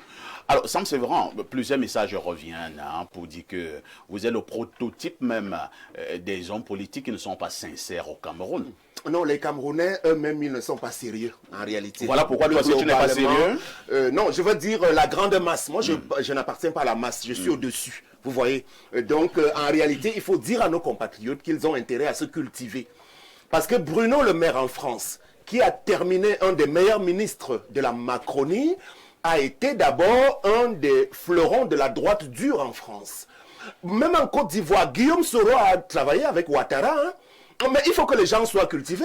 Ici au Cameroun, voilà, on a évoqué le cas de Chiroma.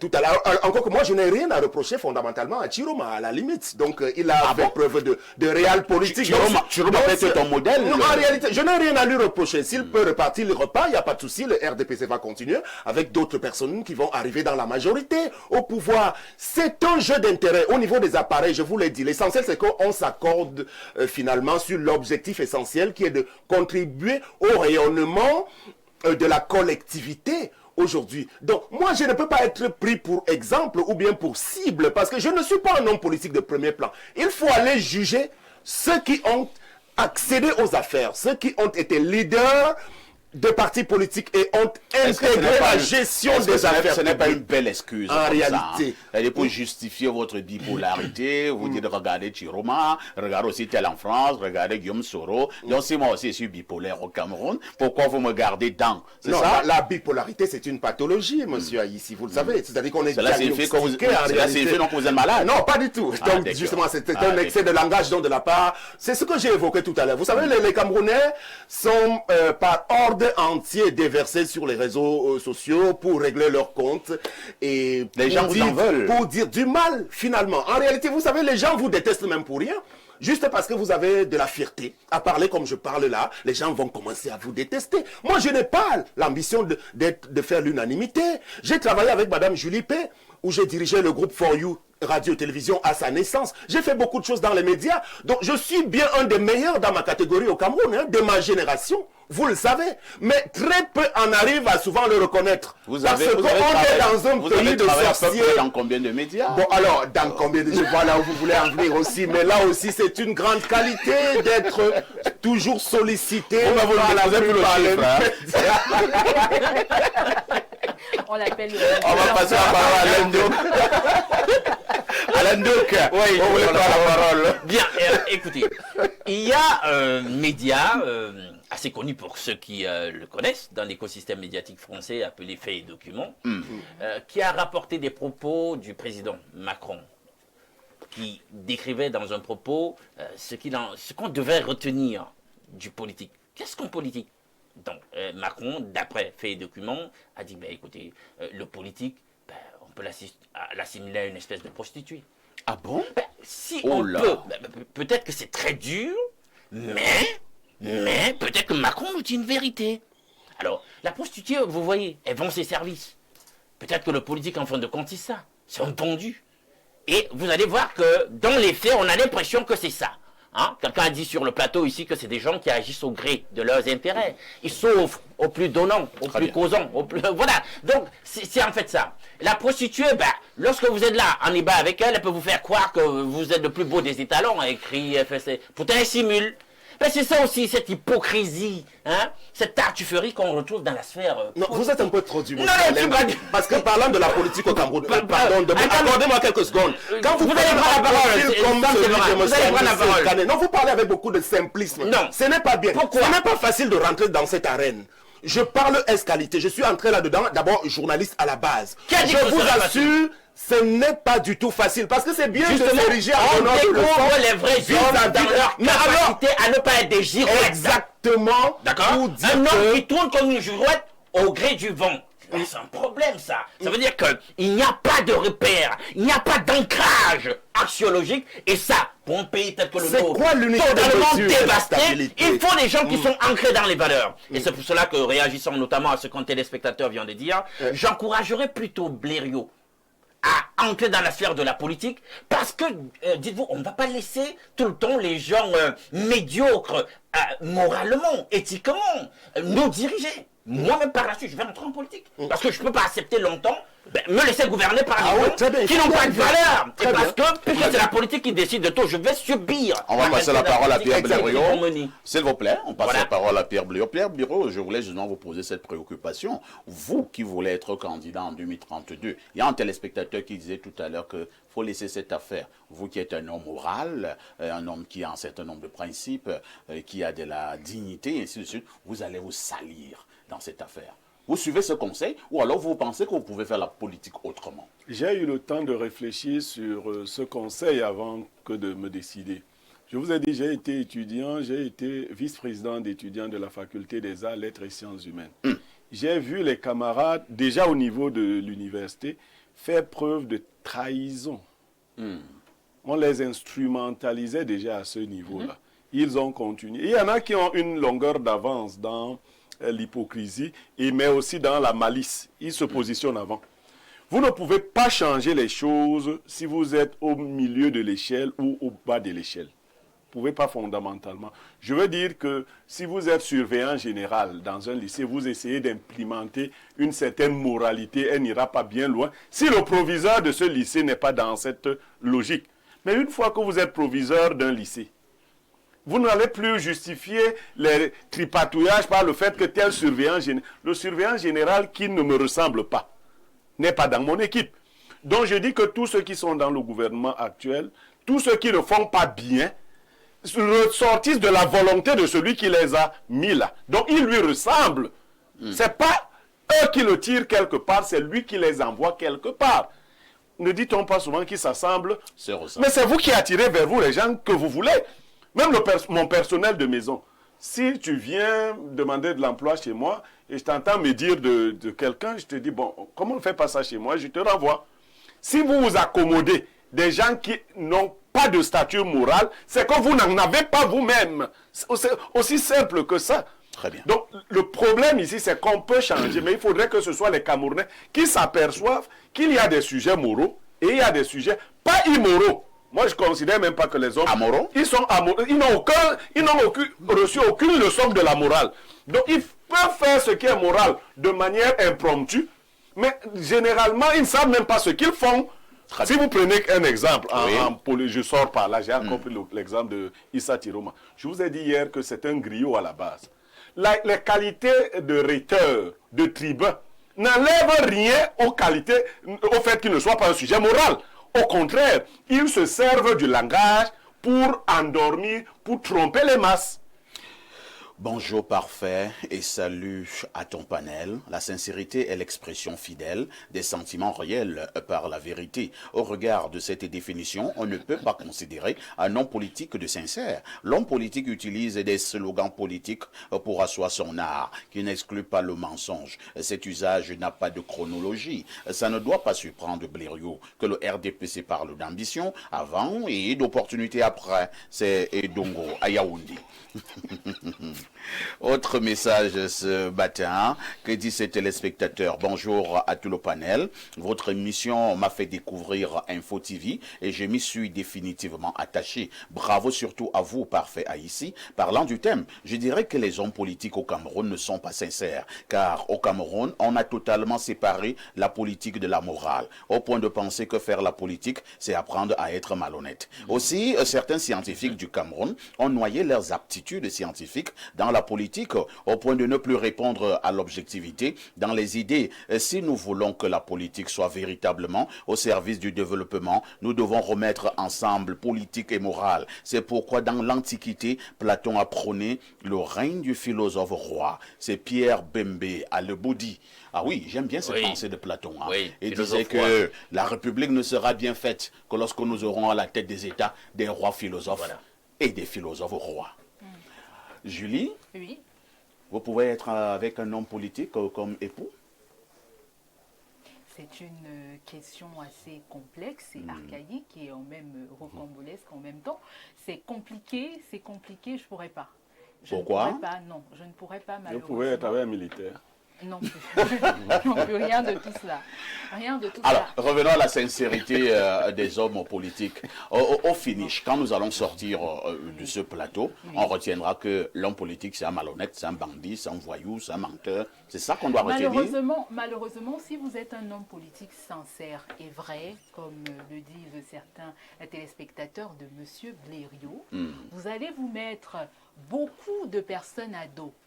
C'est-à-dire qu'il y aura des personnes qui ne seront pas contentes avec vos méthodes, avec votre volonté de transparence. Il y a des personnes qui vont vouloir vous évincer parce que vous serez un problème pour eux. Donc ce serait très très compliqué. Si un homme politique passe aussi le temps à être très vrai, à être franc, à être objectif, est-ce qu'il ne va pas rater l'objectif, celui de maintenir le pouvoir ou alors d'accéder au pouvoir? C'est ça donc la problématique, parce que malheureusement, ce qui va se passer, c'est que l'homme politique sera parfois tenté de mentir. Voilà, pour préserver déjà sa position, pour préserver... Qu'est-ce qui est important pour un homme politique? C'est d'être vrai envers son peuple ou alors d'avoir le pouvoir? C'est d'être vrai envers son peuple. Bonne question. C'est d'être vrai envers son peuple. Machiavel répond à cette préoccupation. Lui pense que c'est pas important d'être aimé par le peuple, mais il faudra plutôt être craint. Mais attention, parfait, il faut comprendre Alain bien Diop. ce traité de philosophie politique. Machiavel ne fait pas dans Le Prince une prescription, il fait une description. Voilà ce que je vois les princes faire. Pas forcément pour dire qu'il est d'accord. Il fait la lecture. Voilà. Or, c'est ce que j'ai dit, avec notamment l'œuvre du cardinal Mazarin, le bréviaire du politicien. Et on voit bien que c'est en adéquation avec ce que Machiavel a observé chez les princes. C'est ça. Sam Sévérin, en gros, vous continuerez à pratiquer la politique telle que vous le faites, sans état d'âme. C'est ça? Vous êtes satisfait? En réalité, il faut dire que l'objectif principal de l'homme politique, c'est d'arriver à impacter sur les vies des populations. Donc, les changements d'appareil, les appartenances dans des équipes visent simplement à nous donner cette occasion. Si vous êtes militant, candidat des rangs du MRC en 2020, vous devez devenir député ou maire de Yaoundé 4. Et qu'au dernier moment, le leader du parti dit qu'on n'y va plus. Alors, il ne vous aura pas aidé. Vous n'êtes pas obligé de rester dans ce parti-là, qui ne vous permet pas de réaliser le rêve pour lequel vos populations vous ont choisi comme leader. C'est ça le problème. Donc, ne vous attardez pas sur les appartenances ou bien les changements. L'objectif, c'est de devenir conseiller municipal, maire ou député, ministre, président de la République. C'est ça. Maintenant, quand on l'est déjà, c'est-à-dire qu'on est déjà Premier ministre, ministre, là intervient la vraie sincérité, donc, dans la gestion des affaires publiques. Est-ce que vous êtes en adéquation avec les attentes? Non, je ne suis pas d'accord. Au niveau des promesses que vous avez formulées. Qui peut le moins complexe pourra le plus. Si vous êtes déjà défaillant dans le moins complexe, moi je ne vous vote pas. Je ne vous donne pas une... Mais très bien, il n'y a pas de souci. Bon, donc il faut attendre lorsque vous avez le magistère le plus élevé pour évaluer maintenant votre crédibilité. Il n'y a pas de souci, mais attendez, monsieur Ndouk, vous faites... Bon, alors, aux donneurs de leçons sur des plateaux de télévision, moi je leur demande de rentrer là-dedans. Parce que c'est bien facile. Non, je vais on vient à la télé, on est journaliste, consultant, on vient traiter tout le monde de tous les noms. Qu'est-ce que vous... Alors moi j'étais bien plus virulent que vous, hein, comme présentateur, animateur d'émission, recevant tous les politiques. Maintenant, dans la réalité des choses, je vous dis, c'est tout à fait un autre monde. Et le Cameroun, c'est un pays d'intelligence. Je refuse que vous veniez sur ce plateau traiter les hommes politiques de tous les noms. Un profil comme M. Anissé Kane, il ne sera jamais président de la République ou Premier ministre, mais il faut garder du respect pour ce monsieur qui a été résilient dans cette chose-là. Il y a des profils comme les Kawala et tout, et bien d'autres dans les rangs du RDPC aujourd'hui qui ne sont pas agités. Donc, parlez quand même avec un minimum d'humilité en se disant que c'est de notre Cameroun dont il est question. Si vous voulez rentrer dans l'arène politique, eh bien, venez. Mais ne commencez pas à opérer des jugements sur ceux qui ont pris le risque. Est-ce que vous savez, en termes de risque, ce que nous avons dû endurer? Vous savez qu'on a frôlé des choses terribles. Au-delà de ce que nous donnons en termes de sacrifices, en termes de pertes. Par rapport à nous, et nous-mêmes. Alors non, c'est trop facile de venir dire que les gens ne sont pas sincères et sérieux. Vous avez compris, hein? Donc, soyez des exceptions, mais la règle, elle est là. Alors, lisons encore quelques messages. Hein? Bonjour, tonton Aïssi et toi d'Albert Parfait. C'est un message qui nous vient du 212, hein? C'est le Maroc. Alors, le chocolat des filles de la modération. Incroyable. Tonton, le vendredi dernier, j'étais écrit pour mon stage concernant mon projet pour Info TV. Tu tu as dit que tu allais me mettre en contact avec les responsables, indiqué, mais j'ai vérifié mon téléphone, rien. On s'appelle après l'émission. Voici la sagesse du jour. Ce n'est pas un signe de bonne santé mentale que de s'adapter à une société malade. À tout de suite au téléphone, tonton. Ouais, merci. C'est très fort. Hein. Là, c'est très fort. Un autre message rapidement. Bonjour, monsieur Aïssi. Monsieur Ango a dit du mal des taux. Puis, oh là là, vraiment, laissez monsieur Ango tranquille. Hein, et il finit par dire sincérité, où es-tu? La sincérité est là. Allons au 225, c'est la Côte d'Ivoire. Que dit le téléspectateur ivoirien? Bonjour le panel. Un message à M. Blériot. Le proviseur n'est pas le poste le plus élevé dans l'enseignement, donc tu n'auras pas le tout pouvoir. Le ministre va refuser tes principes. Si tu es président du Cameroun, il va falloir considérer la géopolitique qui va influencer ta sincérité et te prêter au jeu d'intérêt. Et puis tu auras encore plus d'ennemis puissants, plus tu montes au poste. La politique est l'exploitation malsaine du peuple. C'est Owana Gilles, le cinéaste, qui envoie ce message. Alors, Pierre Blériot, Sam Sévérin insiste comme sur un fait. Hein. C'est très facile de critiquer comme cela les hommes politiques, mais nous oublions que la critique est aisée, mais l'art difficile. Ben, est-ce que si vous dites qu'un homme est prostitué, vous devez aller coucher beaucoup de femmes pour qu'il voit que vous n'êtes pas prostitué? C'est pas ce que ça veut dire. En fait, la politique, chacun à sa manière, les interventions que vous avez comme journaliste ou autre, vous participez, la société civile participe. Chacun y va avec sa moralité fondamentale. Est-ce que quand vous étiez collègue, vous étiez un sujet moral, vous ne pouvez pas devenir un sujet amoral quand vous vous retrouvez dans une autre sphère? Ce que je veux dire, c'est que les gens sont ce qu'ils sont. Ils transportent dans les différents champs où ils se retrouvent ce qu'ils sont. Donc, si je vais faire de la politique, je vais en tant que Niemek. Très bien. D'accord? Je n'irai pas en tant que Julie Père. Et Julie ira faire la politique avec ses valeurs, celles que sa mère lui a enseignées, son père, celles auxquelles elle croit. Maintenant, il y a des gens qui ne croient à aucune valeur. Ils pensent que les choses, il suffit de s'adapter. Et on a eu un bon téléspectateur qui avait envoyé un bon message. Que s'adapter à une société malade n'est pas signe de bonne santé mentale. C'est clair. Et ils ont fait de la politique qui est souvent définie comme un art du compromis, l'art de la compromission. Sam Sévérin, merci d'avoir été là ce matin sur Espace Mini. Merci, c'est un espace particulièrement mini. Donc j'aurais fait de mon mieux pour éviter... Dieu merci, vous êtes sorti vivant. Merci également à Alain Doc. Merci à Pierre Blériot, merci à Julie P. Et qui est également venu nous faire un gros bisou ce matin. On lui dit merci pour cela. Ne ratez pas la rediffusion de ce programme. C'est tous les soirs à partir de 22h30 avec tout ceci. Que faites-vous?